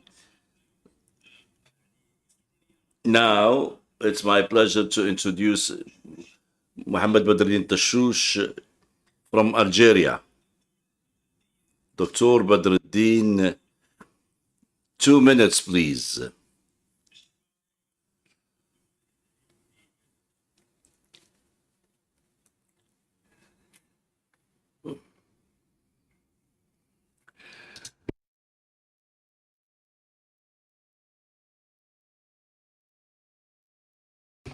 You are left with only 1 minute and a half. You already lost 1/2 a minute. Peace be upon you. I will be brief as requested. And for respect of good dialogue and peace, I will respect my 2 minutes. Yesterday, one of the eminence said when he was reading the second program, who are the youth of peace? Who are they? Because this, I was coined as the youth of peace. I'm going to answer. The youth peace, ladies and gentlemen, are youngsters who have chosen dialogue and peace. They are from Senegal, Algeria, Libya, Sudan, Egypt, Iraq, Saudi Arabia, Malaysia, United States, and others. They have met for more than 10 years, pushed by the desire to find peace, inspired by our leader, Mr. Sheikh bin Baya. And I'm not here to say what they're doing, but I wanted to share with you their experience so that we could learn from it. In the midst of the cultural storms that our world has witnessed, there has been one of each those youth from the different African countries were researching in one topic or another, some on liberties, others in economics, law, arts, while others were in theology. And they found in all these aspects one answer, one remedy, one suggestion from our eminence Abdullah bin Baya. These youth have been educated, brought up by inspiration from our eminent Sheikh. And I always like to illustrate what Sheikh has done in one of the sciences that he worked, namely fiqh. As you may know, he has changed the fiqh into a power house. He who doesn't think cannot go without dialogue. Youth need to find in their leaders and teachers and professors defendants and bearers of peace and dialogue. I'm gonna jump to the last part of my presentation. Sheikh Abdullah bin Baya said that spoke about hope. despite the dimmest situation we have in Africa today, our eminent Sheikh said that there is hope, and I can confirm that. Youth today, East and West, North and South, tends towards dialogue. Many more students are for reconciliation today. A story I want to close with. In some Western countries, there are programs for students from middle school to choose a topic that could be shared with their classmates so that they can teach them how to listen to the other, how to negotiate, and how to dialogue. And the students use one of the topics that are available, and if the school were to choose one topic, they bring the professor from the university to discuss that topic with the students in an open, interactive way with the middle school or high school students. In Prague, last year, 2023, I mean, we had a topic, African countering extremism. And during the school year, we had 9 requests from different 9 cities in Europe. And those presentations were read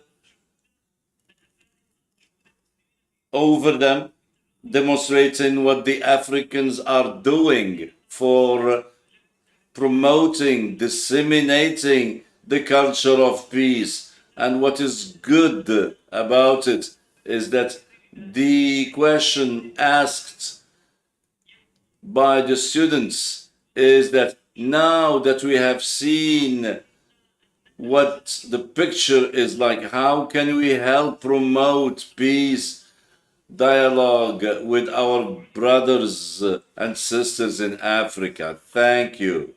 Thank you very much for this short presentation and for being the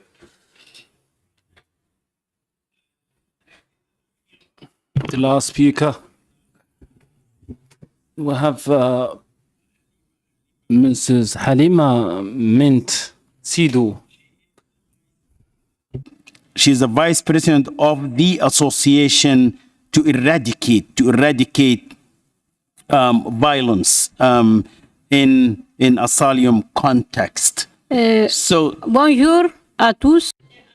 Hello, I am Halima Zinju from Kalimbara, from a refugee camp. I greet you all. I'm really delighted to see that we are gathering today for peaceful purposes. Now I'll be talking about education. Education is very efficient, and we are raising awareness at the level of schools, and we try to identify children and pupils. We had Mauritanians and Malians, and we are trying to settle problems that children face in schools. So identification is being done by women 2 weeks or 3 weeks before the launch of classes at schools. And we ensure follow-up for girls. We have numerous girls, and last year and this year we have a very busy girls. Or rather, we included girls in schools, and we also dealt with the issue of violence-based, gender-based violence. And for this, we are trying to minimize and reduce those violent actions, and mainly for women that are fighting and have problems at the level of their households. So we're trying to reduce matrimonial violence, and we are raising awareness in these refugee camps in order to reduce them. And we also had a committee of women comprising 12 individuals. And we had those women, and we are trying to organize, how can I put it?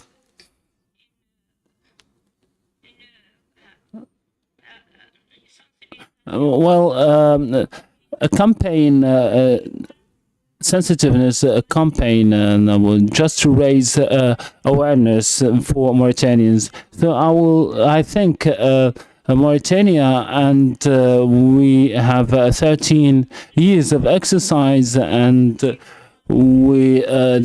say to us that there are brothers from the refugee camp, and I'm thanking all the stakeholders who helped us, and we are really happy for the organization of this encounter in order for all participants can disseminate the discourse of peace and culture. So women are very active in several domains, and they are working in the Bambera camps, and we are organizing several events, and I would like to thank everybody, and thank you. Thank you so much, Madam Sister Halima. Thank you very much. Thank you very much for this presentation. Thank you very much. Now, and we're about wrapping up this session. We didn't have enough time to. We did not have enough time.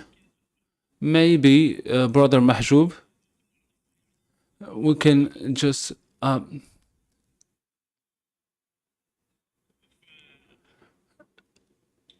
Maybe the lady is trying to take the floor. تأخذ دقيقة ويبدو أن عندها. She wants to take a minute. Probably she has something very important to share with us. So let's hear from her. I am the president of the Women Nomad Women Network. I'm still the coordinator of the International Forum of Peace Ambassadors. And now this is 5 years that I'm trying that you are valorizing this huge work that you're fulfilling of Ben Baya. But unfortunately,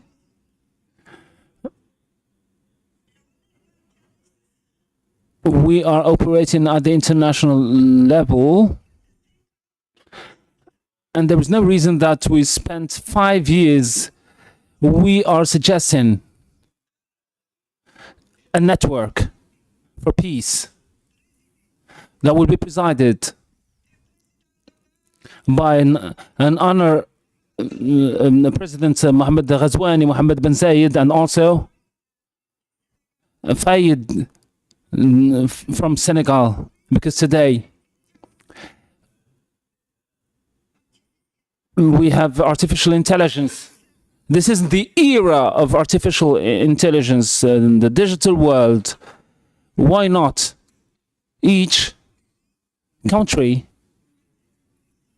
You are all represented here, and from the sociocultural aspect. Thank you very much. Thank you very much, dear sister, for all what you shared with us concerning the work that you have accomplished and your network that you are presiding. Thank you very much for this information. Now, it's high time we wrapped up this session. I would have loved to have more time in order to give the floor to Q&A, but then allow me, we are running out of time, and the organizing committee asks me to wrap up, hoping that there will be another opportunity for participating in the next session, because you deserve also a break, at least for 10 minutes. But before wrapping up, we would like to thank all the speakers, all the ladies, and would like to declare before you, the launch. We declare the launch of the electronic website of the African continent, the conference for peace promotion, and we are launching the website that you will consult or you will see on the screen. I hope it is visible on the screen. Yes, I think so. This is the new website of the African Conference for Peace Promotion. We invite you all to consult it and to have access to it, and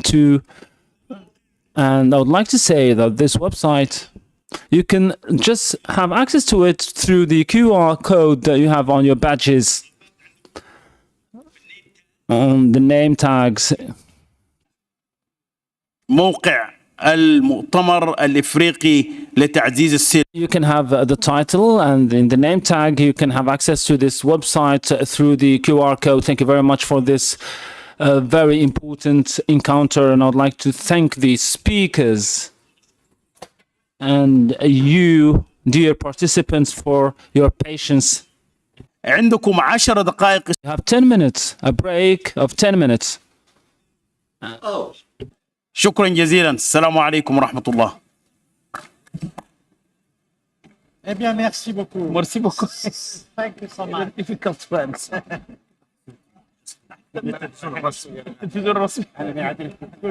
Good job. Prime Minister, I tried.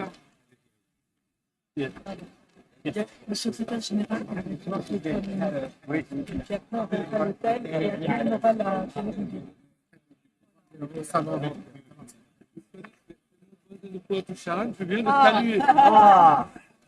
bonjour, monsieur le Premier ministre. Bonjour.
إسحاق فضيلة الشيخ أبو بكر سماورو.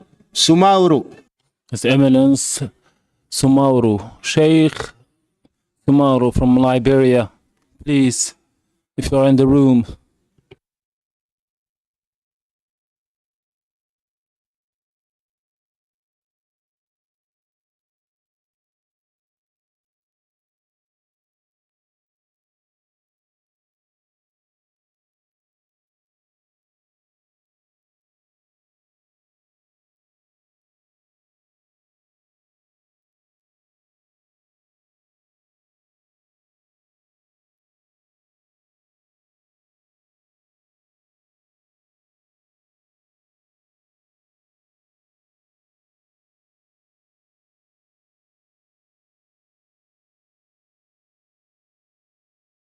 Yes, yes, yes.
C'est bien. Alhamdulillah.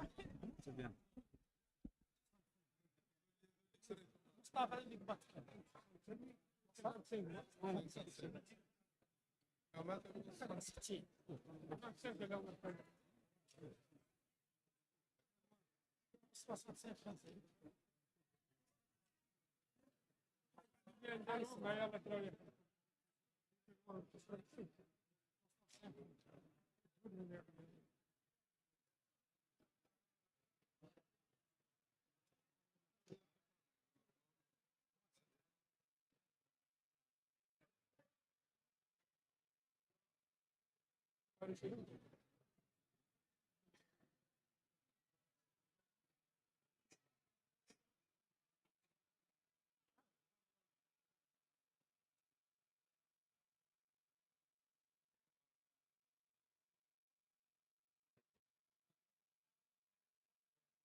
tim liggeyga wallahi min ɗo ɓuran ɗo e some mawɗo président hanki mais hande waɗi autorité ji mawɗi ɗo ɗaɓɓel vidéo bollumaɗo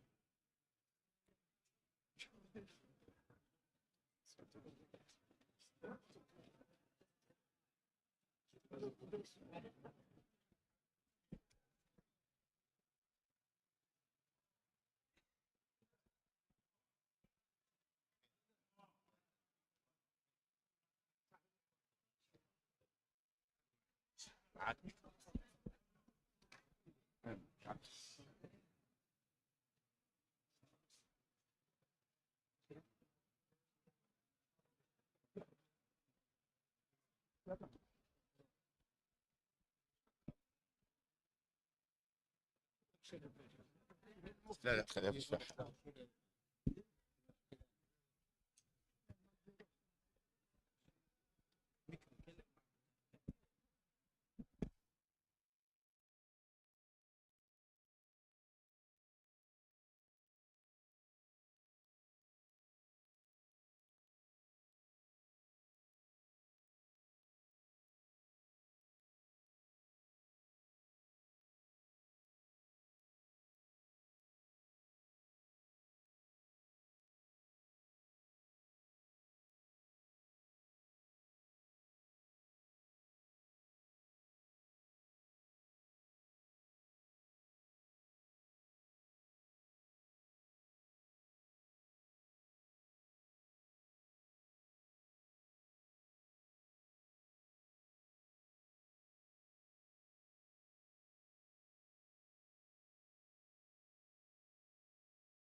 السلام عليكم. رجاء الجلوس سنبدأ. Assalamu alaikum. Please be seated. We're running out of time. Can you just get back to your seats? Assalamu alaikum.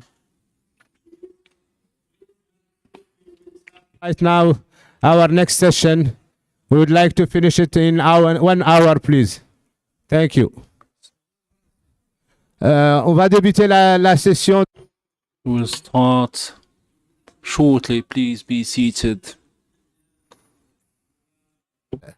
Je voudrais pas dire vous taire, mais écoutez le président de la session. Try to follow the president of this session.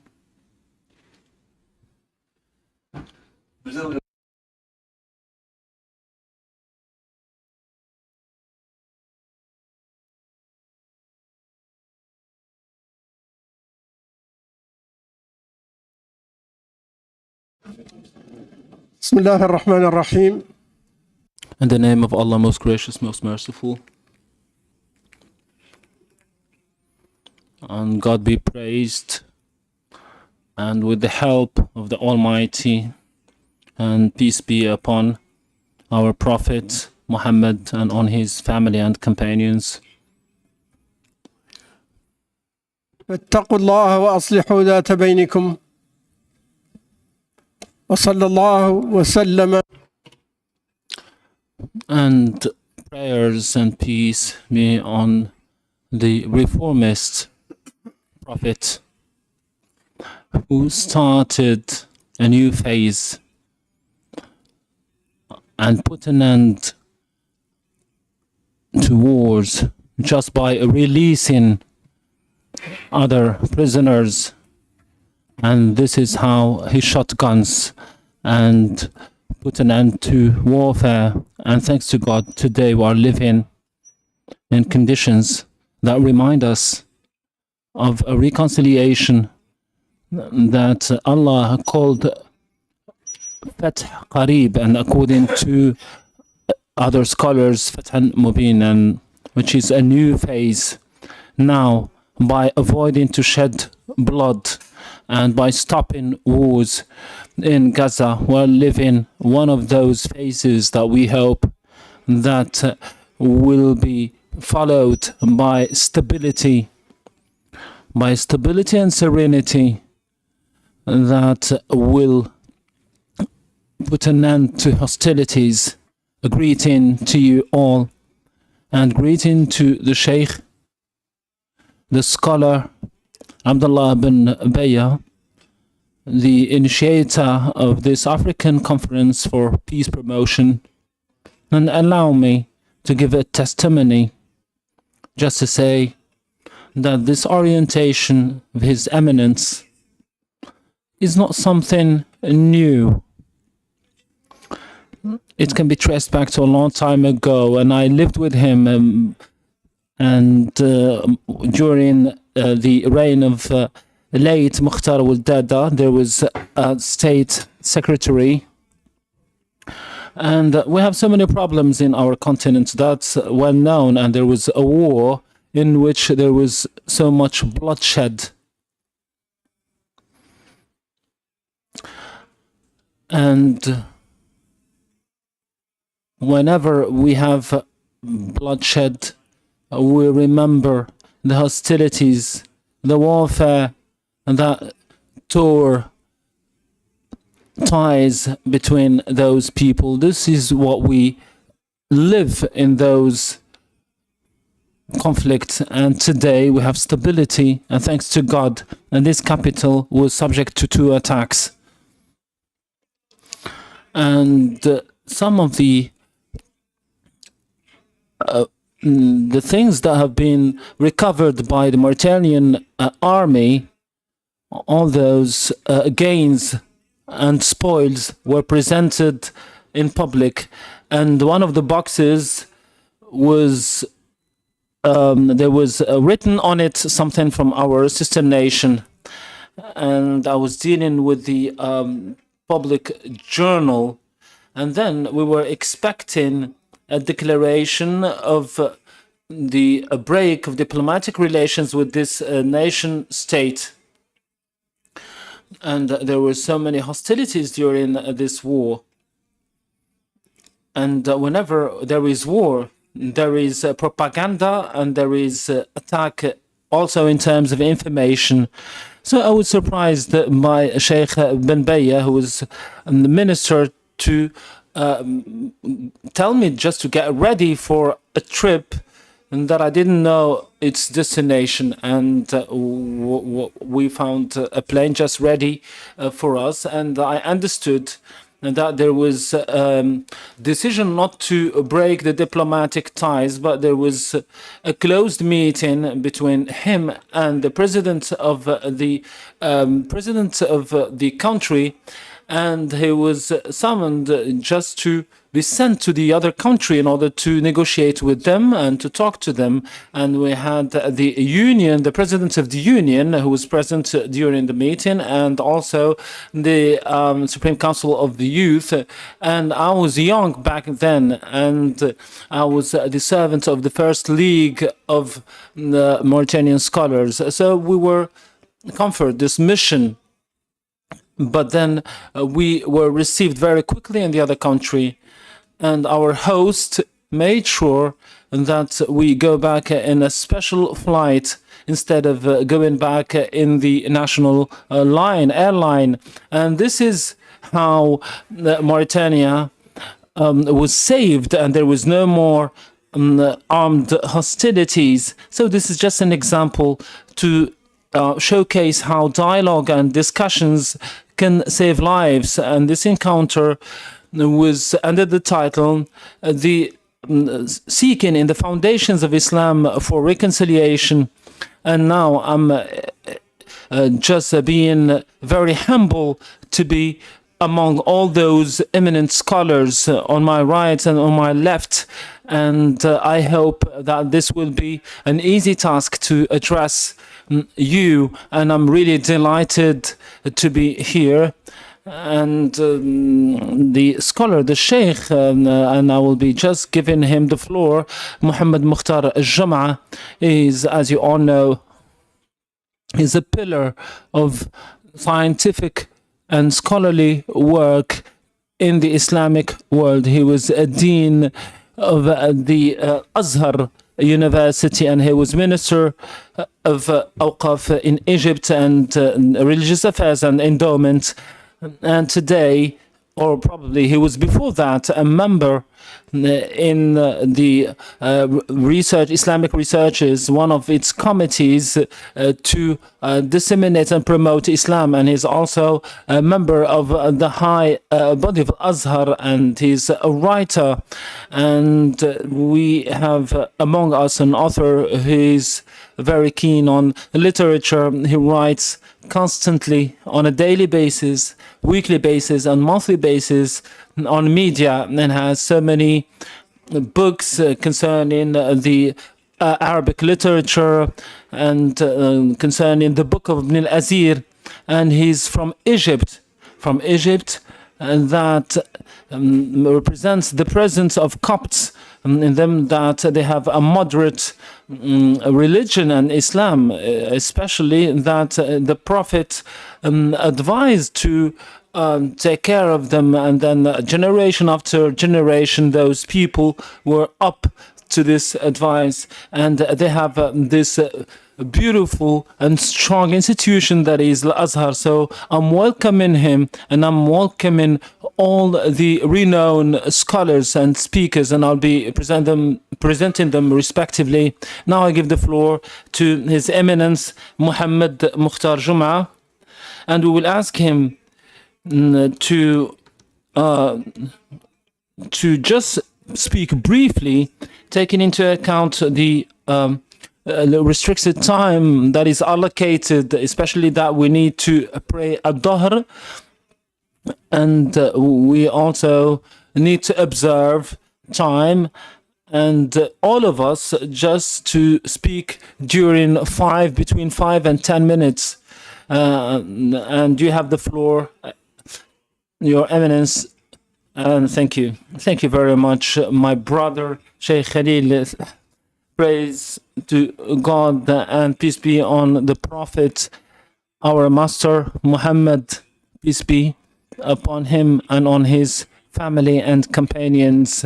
At the outset, as we learned from our Prophet, peace be upon him, if people do not thank God, will never thank people. So our first words will be words of thanks to His Excellency, the President of the Islamic Republic of Mauritania, for the high patronage and support of this conference in its 5 editions. And this has an international dimension and also an echo in the international scene. And I would like to thank our scholar, His Eminence Abdullah bin Baya, for the invitation and also for the constant effort to serve Islam and Muslims, and also to have this humane reflection and thought, and to bring us all on board of this ship of reconciliation and coexistence between humans. And I would like to thank Dr. Khalil Al-Nahwi for the moderation and also for these very kind words. And we ask God Almighty to bless him and also to bless you all. I'll start with a brief introduction on the title before addressing the heart of the issue, and I'll try to respect time. First of all, greetings to the committees of the conference for the choice of the title, which is very timely. So now, why the African continent, knowing that the whole world is in need of this theme, this topic? We all need dialogue and reconciliation, and the war that can be waged in any place in the world, be it the one in between Russia and Ukraine, or the one in the Middle East, or in any place in the world, can have ramifications on all other countries, either through supply chains or water channels, or so anything that happens in the world can have a butterfly effect. But now, why decisions the African continent, knowing that the whole world is in need of dialogue and reconciliation? This is just to mention the particular after the general, because the continent, given its economic and social problems and ethnic tensions and all the conflicts that ravage Africa, they are really in need, and more than in any other continent, of dialogue and reconciliation. And the reality imposes that the countries that believe in diversity and coexistence, although they have citizens of different religious backgrounds and cultural, ethnic and tribal backgrounds, are the most stable countries and the most developed ones. On the contrary, the countries that opted for hostilities, be they religious or ethnic, they just fell in total chaos, and it tore the country apart. And for this, why the African continent, this is our continent, and this is a priority for us. And when we talk about international peace, and as a basis for humanity, we need to give more importance to Africa. And in this regard, I congratulate Mauritania for consolidating peace in this vein. And when we talk about dialogue and reconciliation, we need to take into consideration that if we have the right dialogue and coexistence, this will avoid us to get to skirmishes and tensions. So this is the reality in so many countries in Africa. We have wars, we have conflicts, we have disputes between brothers within the same country and among countries. And this is why it is a must to say that now it is a pressing issue to talk about reconciliation, but then we need to work on consolidating the culture of dialogue in order to avoid getting into tensions and disputes. This is a preemptive approach. This is how we can prevent. This is why the title was very minutely chosen, and it was very accurate. Every single idea and wisdom and contribution from scholars and thinkers and authors and intellectuals can provide us, or rather prevent, shed of blood. We are all certain that we are talking the same language and we're talking about the same things and we have the same beliefs. So what is the problem? So let's suppose that we're gathered here. The main issue is to move the culture of this elite to make it a culture of the whole people. This is the real challenge, how to move from what is really restricted to those scholars and to convey it and disseminate it to all the people. Those values of coexistence, tolerance, and to make it something very democratized instead to make it something just of a niche. Sometimes we just think that this does not require an effort, but on the contrary, we need to reach out to people in their villages, in their factories, in their mosques, and why not everybody? Because the responsibility does not fall on the shoulders of religious scholars alone, but also media, journalists, all the stakeholders. This is why we are all responsible, and we all need to make an effort to make of it a culture of a nation, of a people that will be embraced by people around the world and in Africa. And the second point is the issue of reconciliation. This is a very important pillar in Islam, and as the Quranic verse says, meaning we cannot expect much of people unless, except for those who are seek charity or seek amendment between people to amend. And here I'm talking about tensions between factions, and for individuals, we are being instructed and ordered by Allah to amend by people, by individuals. And those who do that will have a very high stature. So we can talk about sulh, amendment, reform, reconciliation between individuals, between a husband and a wife, and among institutions and within states. Because as Allah says, you need to amend between conflicting parties, and you need to be pious and to opt for taqwa, because taqwa was regarded by Allah as a key to reconciliation, which means that people who avoid this will be embarrassed. And there is another hadith from the Prophet saying, wouldn't you want to show you something higher than charity and fasting? They said, yes, of course. And the Prophet said, you need to amend between people and reconcile among them. And this has high value. So this is something really highly regarded, because when there is misdeed, when there is some kind of like corruption, gossips, and this is disliked in our religion. But on the contrary, even sometimes when we shut up and we do not interfere, this can be among the things that harm people and are not welcome in our religion.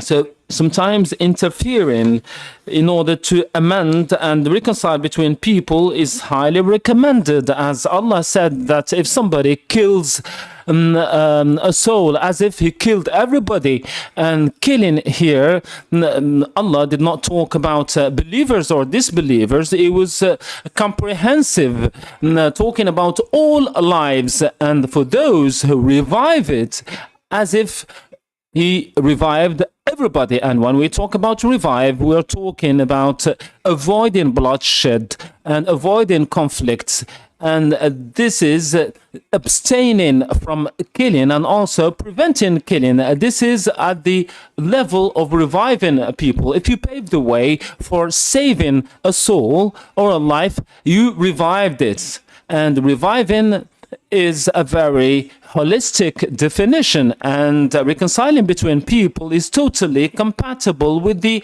Quranic verses that entail meaning that if somebody saves or revives a life as if he saved all the lives at once. And I said in my introduction that the title can be broken down into two parts. The first one has to do with dialogue. This is the preemptive and preventive part. And the second one is reconciliation. The two components are inextricably linked, and they are totally compliant with the sunnah of our prophet, peace be upon him.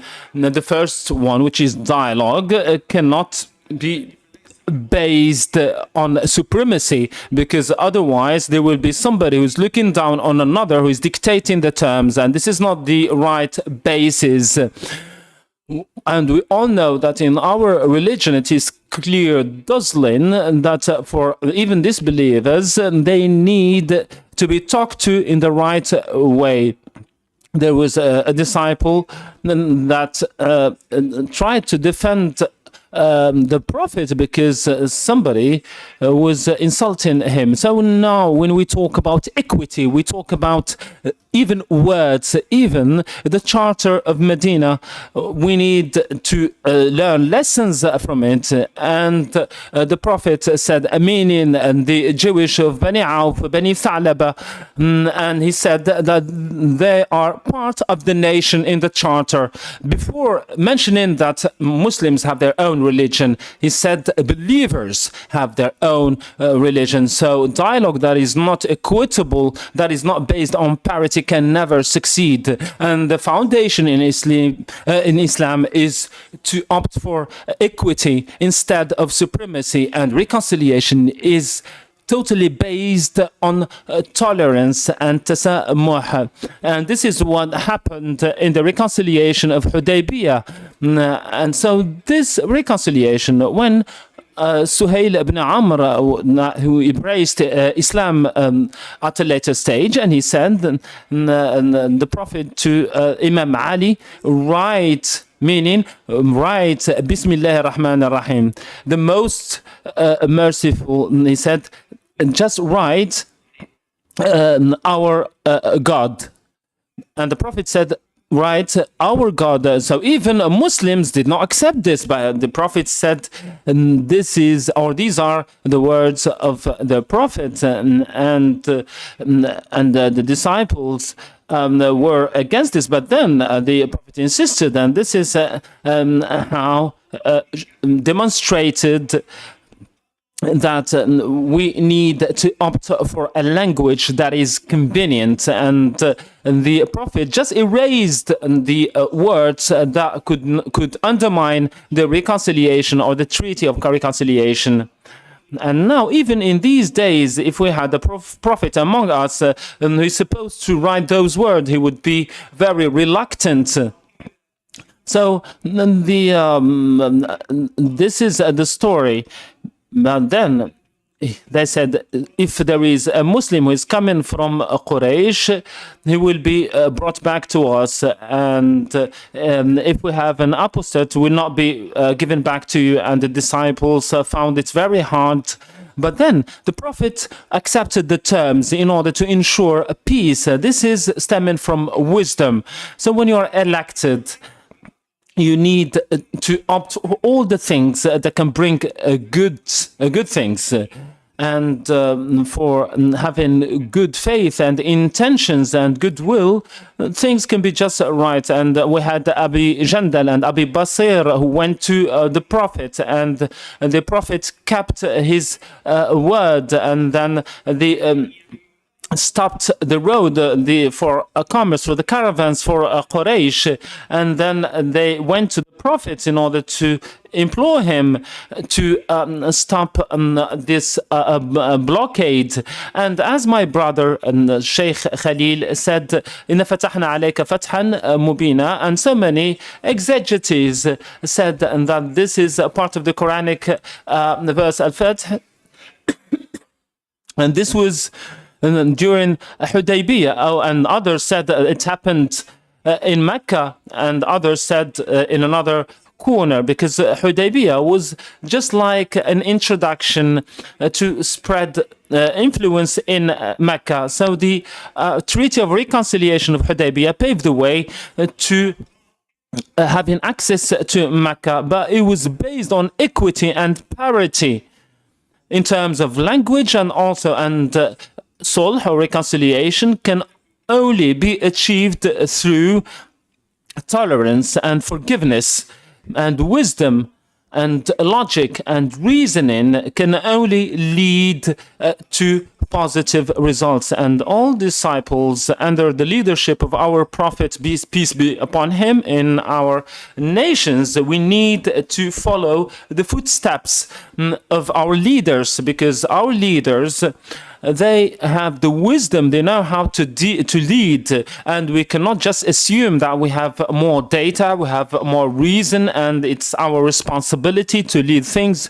No, it's up to the leaders to orient us, because they delve their, or they get their wisdom from so many other details that we do not understand. And this is how I ask the Almighty to preserve our countries and states from all misdeeds. Thank you very much, and sorry if I spoke more than expected. Amen. Amen. Thank you, Your Eminence. You did a great presentation. Thank you. And you reminded us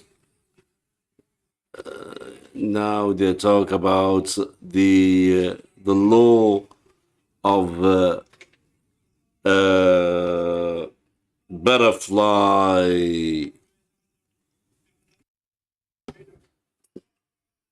You talked about dialogue. Its importance now. The floor to His Excellence Imam Sheikh Abu Bakr al-Mouri Dukure Sumauro from Liberia. And he is one of the leaders of the Ummah, and one of those who have defended women, and he has many works about reconciliation. So he made a call for peace, and he comes from a country that has lived wars. Now Liberia is in peace, and he has a good experience in the field.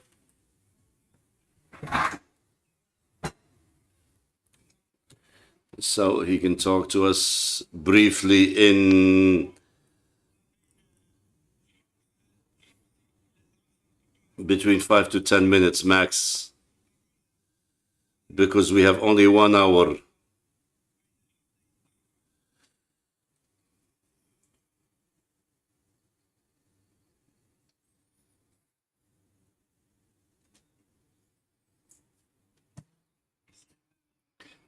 In the name of Allah, most gracious, Alhamdulillah Rabbil Alameen.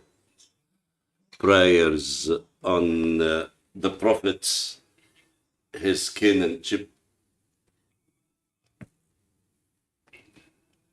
We thank God first, then we thank those who have organized this forum.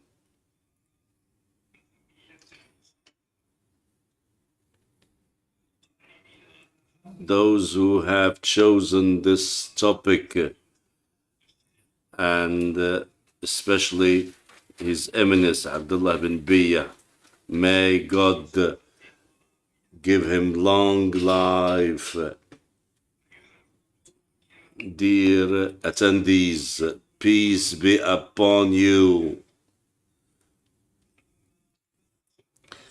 The presentation that I am going to share with you is the following.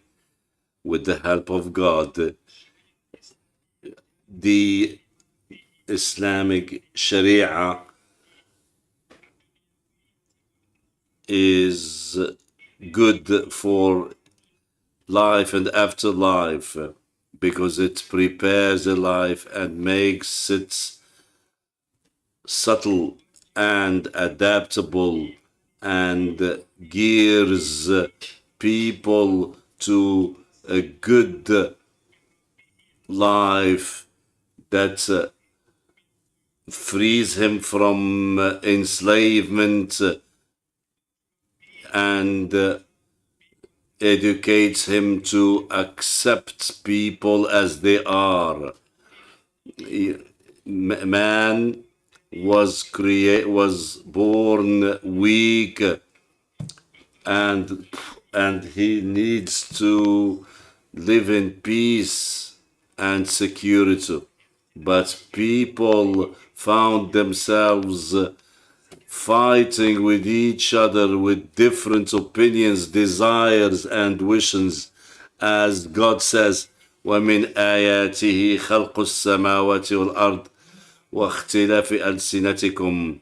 That is your languages and your colors of the skin. And when God says also, if God is willing, He could have made people one ummah and still they would be different. And God told us through the Sharia how we could be, though different, reconciliant for brotherhood among people, avoiding disputes and wars.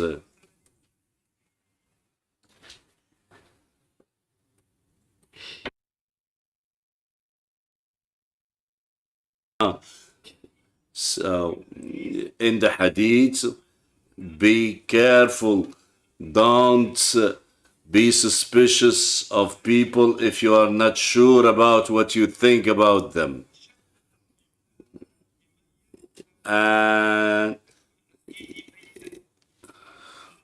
God says, He's reading another verse about the grudge that people may have against people instead of being reconciliant. Again, another verse. Don't fight, don't call and coin people with names. And God says, no gossip. His prophet says, his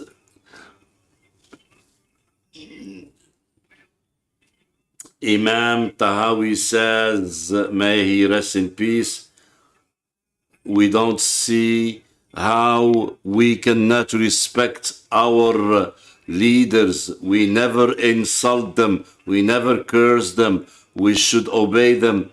And when we obey them, we obey God, as long as their orders are orders of good things. And since wisdom, the Islamic saw the difference and opened ways for accepting each other. And in the light of what you say, the devil can be between even those who love each other. As God says, tell to my people to say what is good, because Satan could come between them. And God says, if two groups of the mu'mineen were to fight with each other, please see how you could reconcile between them. And as God says, I can show you what is better than prayers and fasting. They say, please tell him. Well, he says, reconcile between people, because if you reconcile, is the best thing.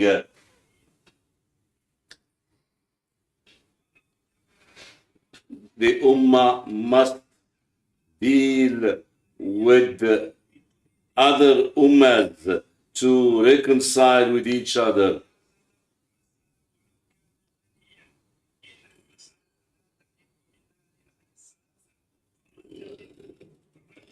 A man who has helped other, and each one who is governing. And he said also, because Shura is at the heart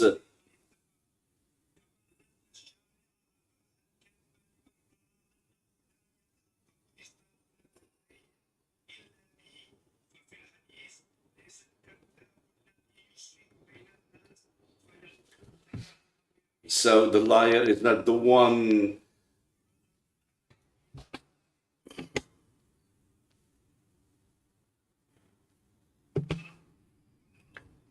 So you have to be nice, to be modest, humble, not arrogant. This is the life of our Prophet, and his life is rich in reconciling between people, and sometimes even giving up on his own rights. These are things that we need to take into account and that we need to keep in mind and use in our daily life.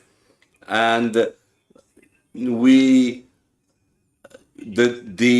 mosque should help promote reconciliation between the different layers of people and groups, and set up the rules of negotiation, mediation. Second, imams and erudites should sensitize people to the importance of reconciliation, negotiation, and dialogue. Third, the democratic situation during elections, campaigns, where we should, so that we could avoid fights and to have social peace. We suggest a provincial council for reconciliation that coordinates the work between the ulama in any area where there are conflicts. We need to have collegiality between the mosque, the synagogue, and the church. Last but not least, thank you, the people of Nouakchott and Mauritania, for your help. Thank you very much. Thank you, Your Eminence, Sheikh Abu Bakr Sumakumakumaro. You have really helped us.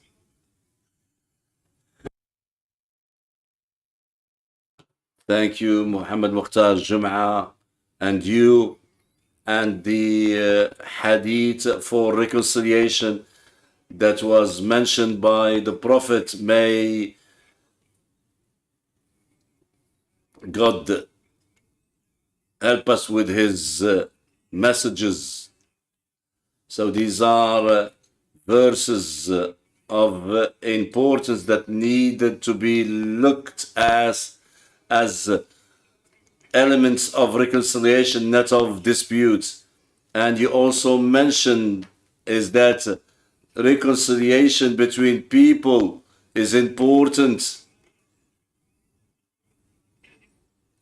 like lying,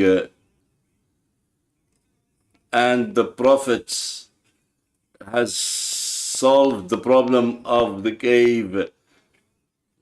It was the one context that has stopped bloodshed. Thank you, Your Eminence, because you have come up with some good recommendations like a council for pardon and reconciliation. Maybe we can take into that.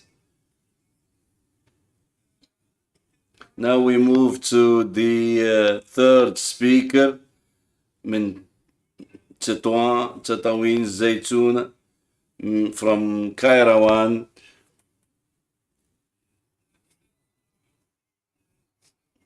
Mr. Salah Ad-Din Al-Mastawi.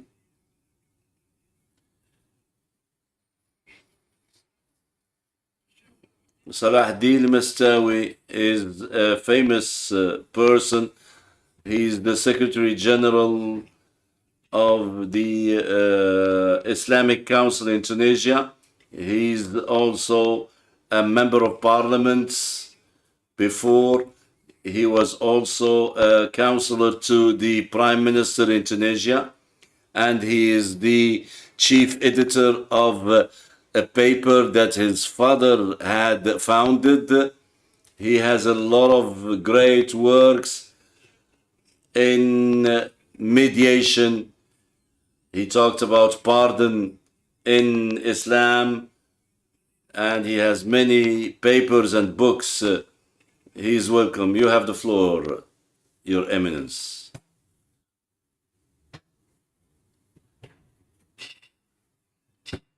In the name of Allah, most graceful, may God help me deliver this presentation and help me make it clear to you.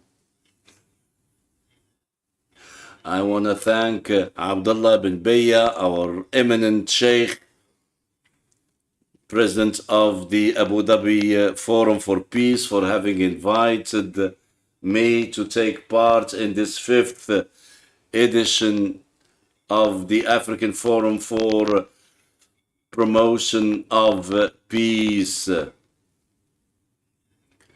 My presentation in this paper is about mediation as a legitimate objective. I don't have enough time to read it over you, so I will summarize my presentation in a few minutes as defined by the chairmanship. The choice of Africa and the duty of dialogue comes in concomitance with the 2022 call of Nouakchott that had called for dialogue as a form of mediation and problem solving and creation of tools and agencies of peace and reconciliation. This requires an introduction that would be the beginning to show the legitimacy of reconciliation as a legitimate objective.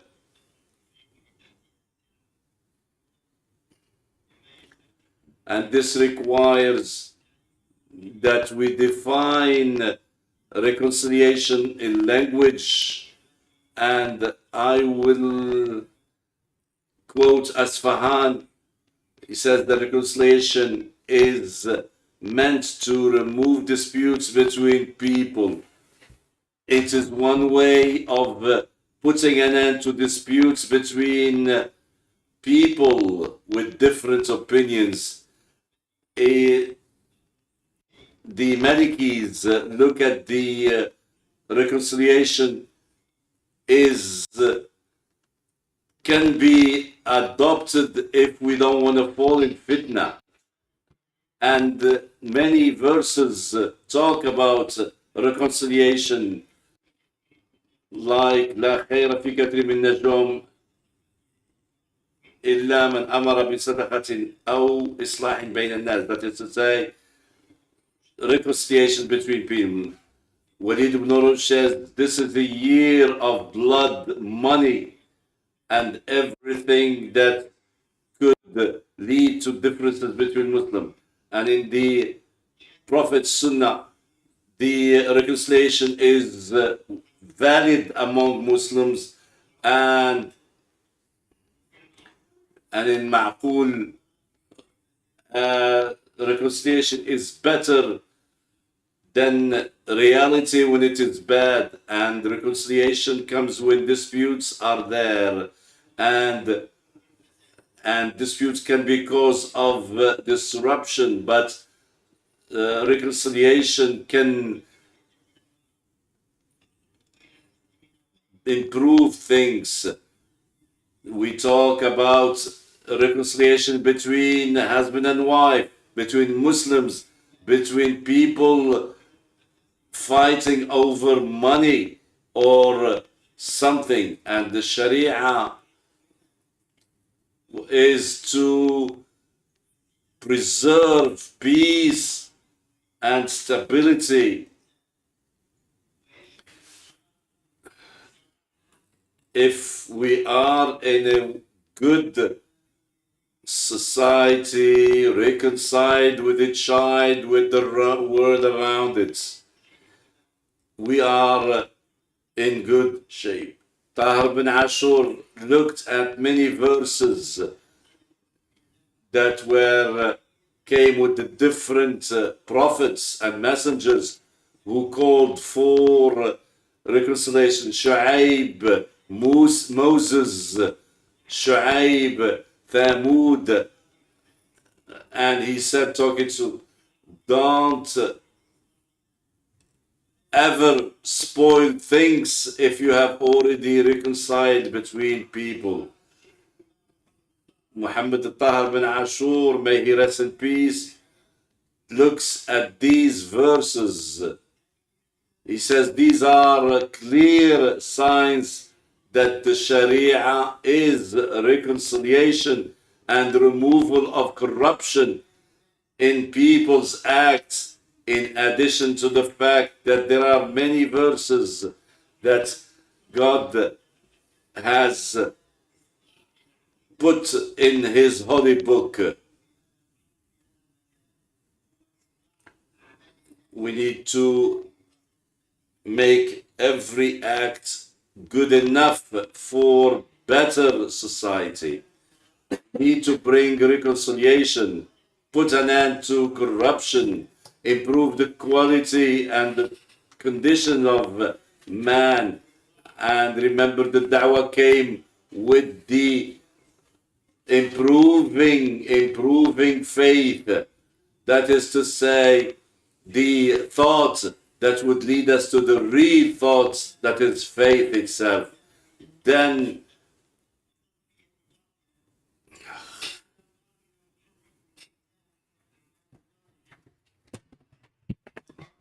because our core is what leads us in order to be on the right path, and all legislations demonstrate that humanity, in its quest to reach perfection, goes through stages and scales of purification. And one of faqihs said, for the Prophet, he teaches them and he purifies them. So the Sheikh de Zaytuna from our university were combining teaching and also purification of the soul from so many sins, because we cannot have knowledge without having a pure soul. And His Eminence said that we need to define a maslaha. Maslaha is just a description of the verb that comes with good deed. And according to scholars who preceded him, from Shatibi and Izz ibn Salam, all of them, he commented their work. And also His Eminence Ibn Bayyah, may God bless him.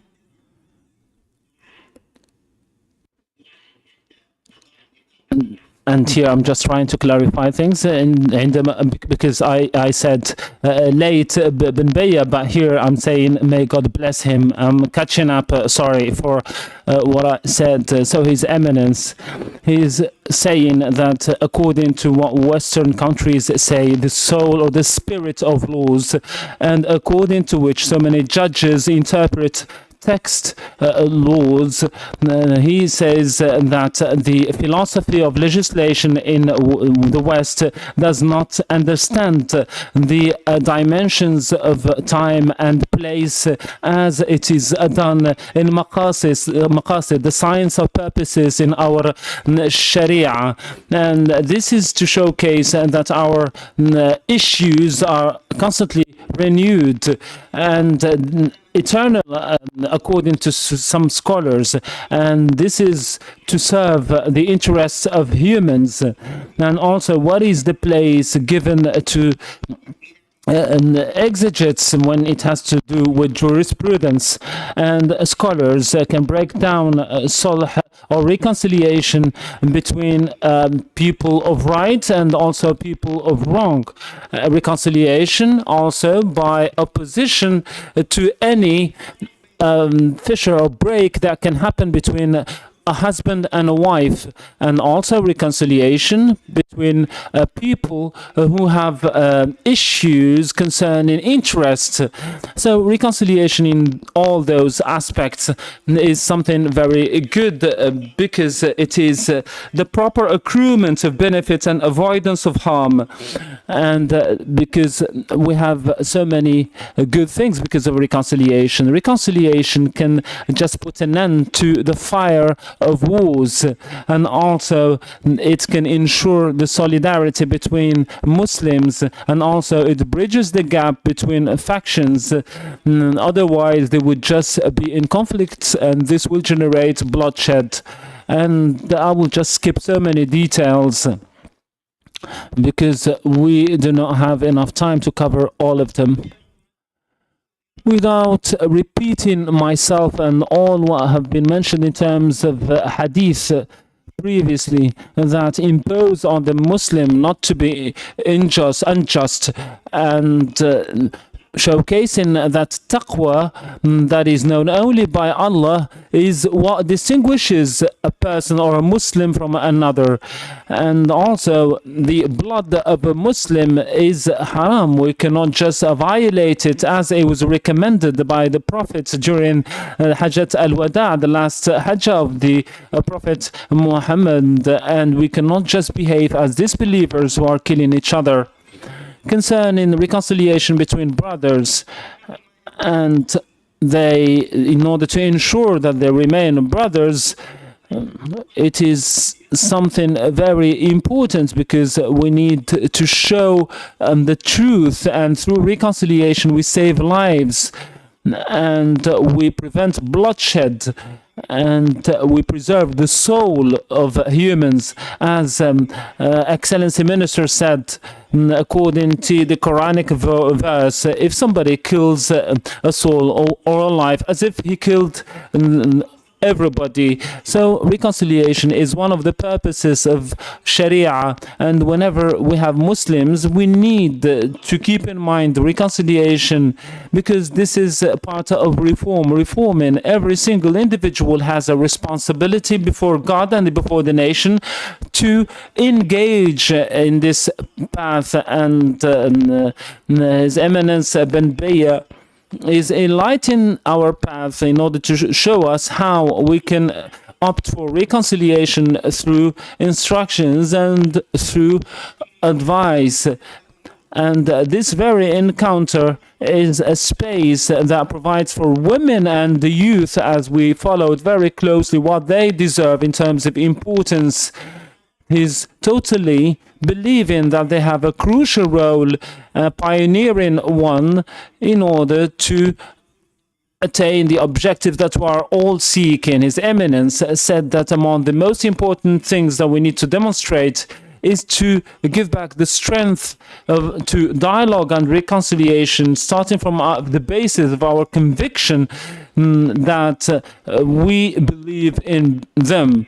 Any military or security solution is never the adequate one. And now it's high time we regained the African authentic heritage and relied on it in order to ensure reconciliation through dialogue, reconciliation, wisdom. And he also says that concessions and compromise is stemming from our religion and also according to the reasoning of our prophet. And we learned from the Hudaybiyah reconciliation. This has nothing to do with abandoning our rights.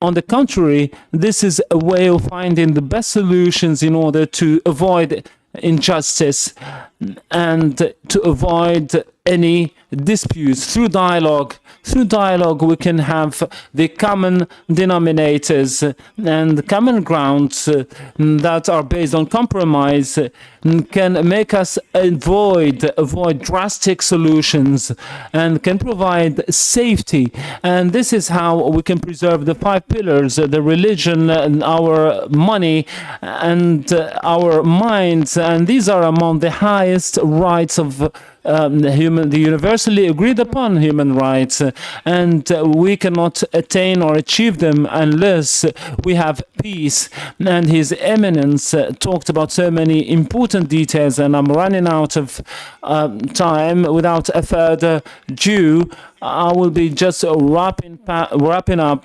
Wassalamu alaikum wa rahmatullah wa barakatuh. Wa alaikum assalam. Thank you very much. And I hope that we will be on the path of the righteous. Thank you, Mr. Salahuddin Massawi. He presented to us on his part the very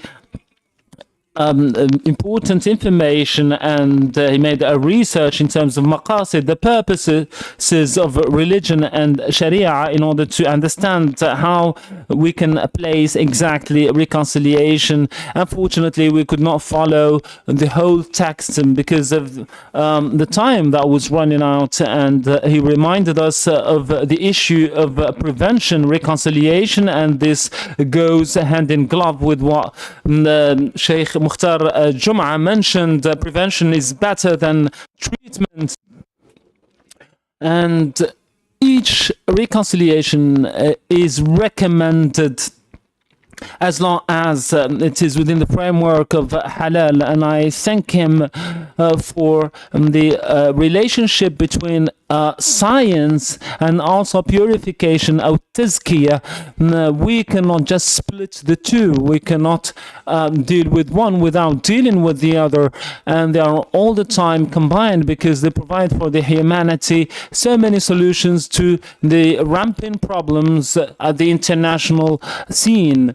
And for this we need to have them both as two facets of the same coin.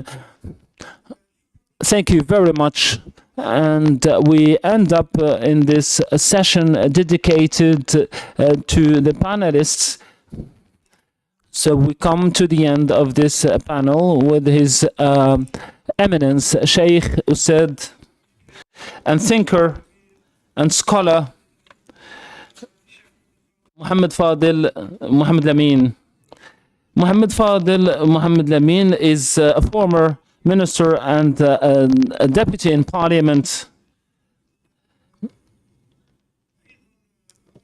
and is also a member, an ex-member of the Council of Shanqit Award, and he's also a member of the Council of Mauritanian Scholars, and he was the president of the Board of Administration of Layun of Islamic Studies, and he's also the director of Institute of Ibn Abbas, and he is the institutor of the Mahdara, the model of Mahdara. And so I can just keep on mentioning his positions and his contributions.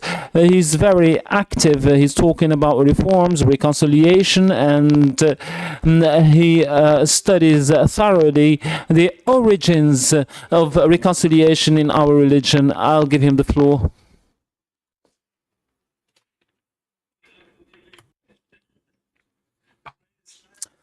He told me say things and you have the floor, but I know that I'm running out of time. I followed very closely what has been said, and I will not repeat myself or repeat what has been mentioned by my colleagues.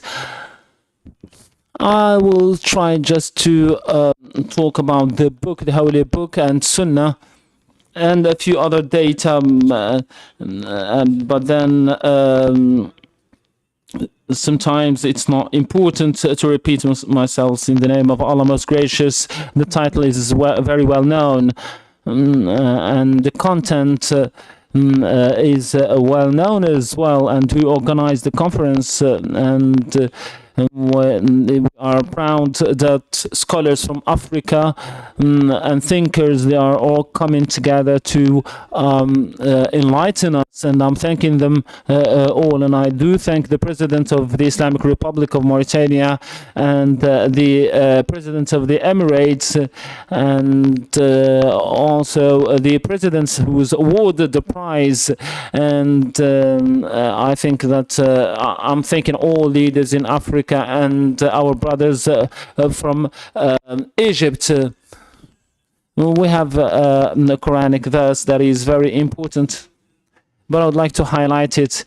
The Lord said, meaning we cannot, the Lord precised the good deed by saying you cannot expect much from all the population, and here it's general for people in Africa and beyond. We cannot expect much unless they make charity and they can amend between people or make reconciliation between people. And here the second phase of this Quranic verse has to do with the will, the good will, because people who have a good will and they are trying to reconcile and amend between people, they have a higher position. I will not repeat myself, but Islam tried to put an end to all the misdeeds and evil, and all the prophets, they had so many provisions from Sharia, and as Allah said in meaning, you can defend yourself, but if you pardon is closer to taqwa, and I highlight this very aspect. And if you judge between people, you should judge with justice. And we have so many Quranic verses and also so many hadiths, and I will not repeat myself. And here, allow me to say that we need to love each other, as Muwatta said, and reconciliation is good. And also, and if the disbelievers want to surrender, you should accept it. And there is something very strange. And if you have your brothers who ask for your help, and you cannot just reply favorably to them unless you have a treaty with them.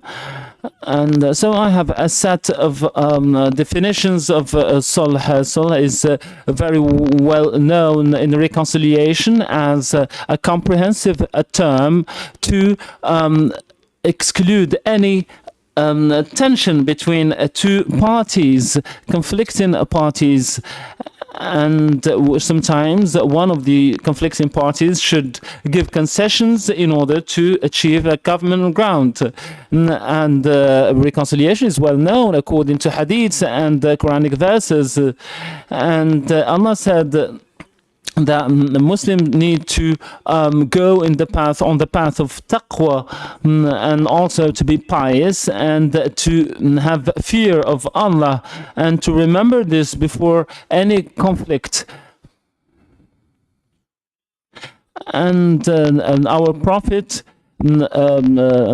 reconciled between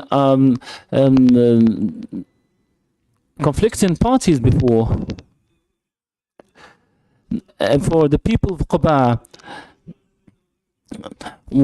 And there was the saying of Allah, stick to the rope of Allah, all of you, and do not be separated.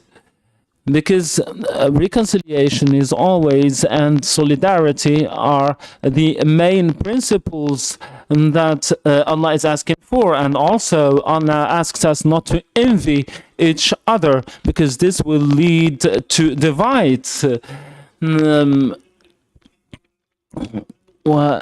And people who greet you with peace be upon you, you should give back the same greeting in order to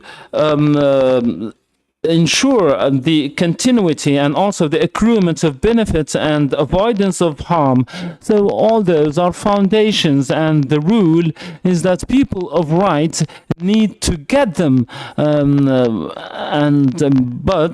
the legislator can give prerogatives to the mediator to opt for methods that are not very conventional in order to ensure the accruement of benefits and avoidance of harm. In the case of Ka'b ibn Malik, there was a dispute, and he said, "Oh Ka'b," and he said, "Yes."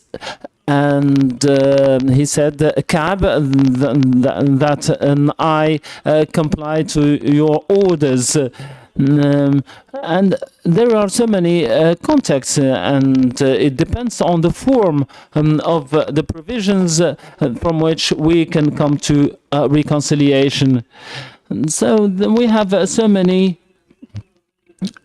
elements that can undermine or get closer the conflicting parties and opt for reconciliation. This is not restricted to Muslims, it's also with other disbelievers.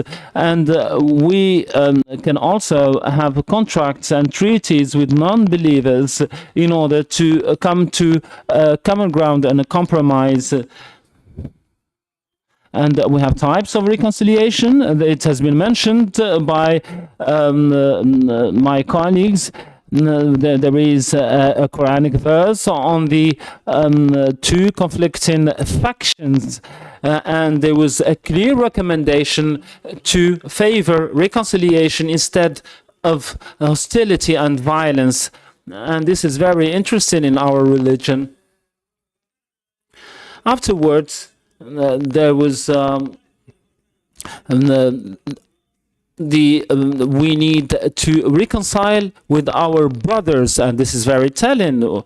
Whenever we mention a reconciliation, it is not only between laymen, but just to bring people closer to us, to the level of brothers. And sometimes we need to resort to mediators from the two sides in order to ensure the smooth resolution of the conflict. Fourth, and the reconciliation can be achieved, and here a hadith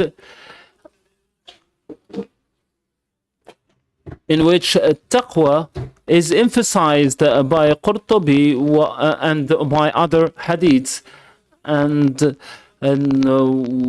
even people can sometimes exaggerate or opt for hyperbole in order to amend between people. And this is not regarded 100% as a lie in our religion, because the idea is to favor all the necessary means and the possible ones in order to unify between people and avoid discord and divide. And also, there were so many hadiths concerning the reconciliation of the Prophet.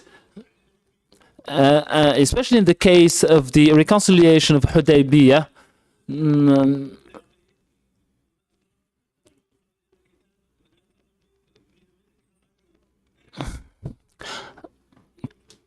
and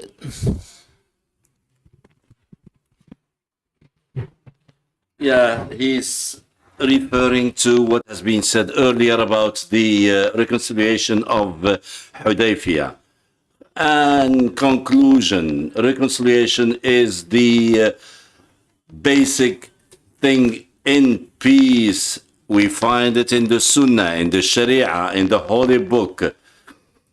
And people are rewarded for reconciling, and many reconciliations were or resulted in vanquishing the other, and by reconciling nobody vanquishes nobody. Peace be upon you. Thank you. Thank you, Your Eminence. Thank you, Your Eminence. Sheikh Muhammad Fadil Muhammad Lamin. Thank you for your resume and some of the Prophet's deeds that have been and will always be the light in our pathways. You talked to us about Sunnah. You talked about the conditions of reconciliation with non-Muslims. And you said that what is requested or required is not only reconciliation, but being nice to people regardless of their ethnic. We are to be Quranic verses ourselves. Remember that our Prophet's education was the Holy Book.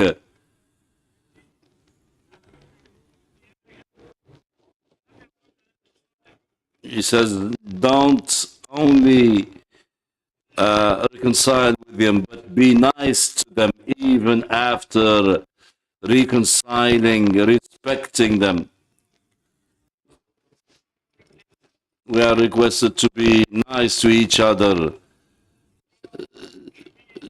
This, with these leaders, gives us a chance to remind ourselves that the call for reconciliation is important, important for peace, stability. If the parties want reconciliation within the family, within families, within countries,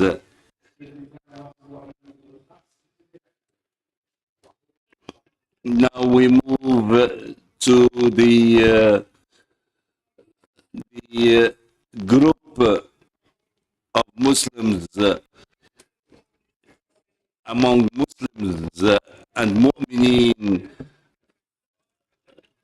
وإن طائفات من المؤمنين اقتتلوا فأصلحوا بينهما. Reconcile between Muslim groups or parties. And then you go to humanity. كلكم لآدم وآدم من تراب. This is a message that reconciliation is beyond two individuals, two spouses, two families, but beyond to the universal extent. Another Quranic verse is being read.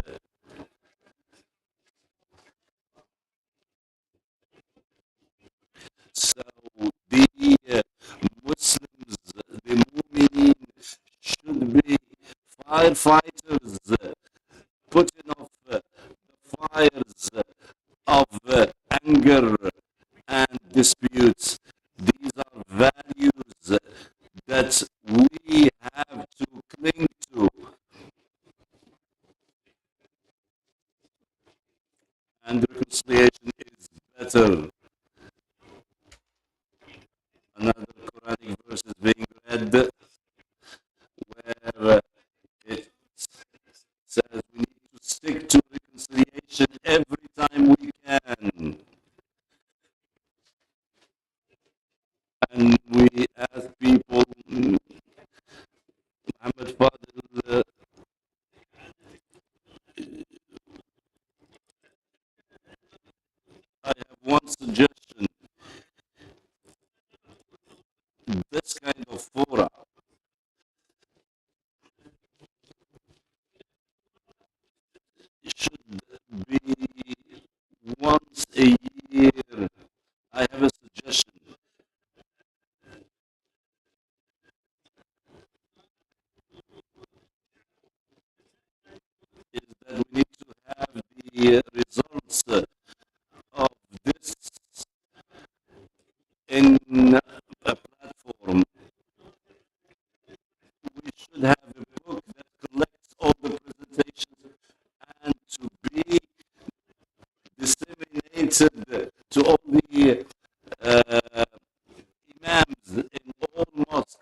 so that we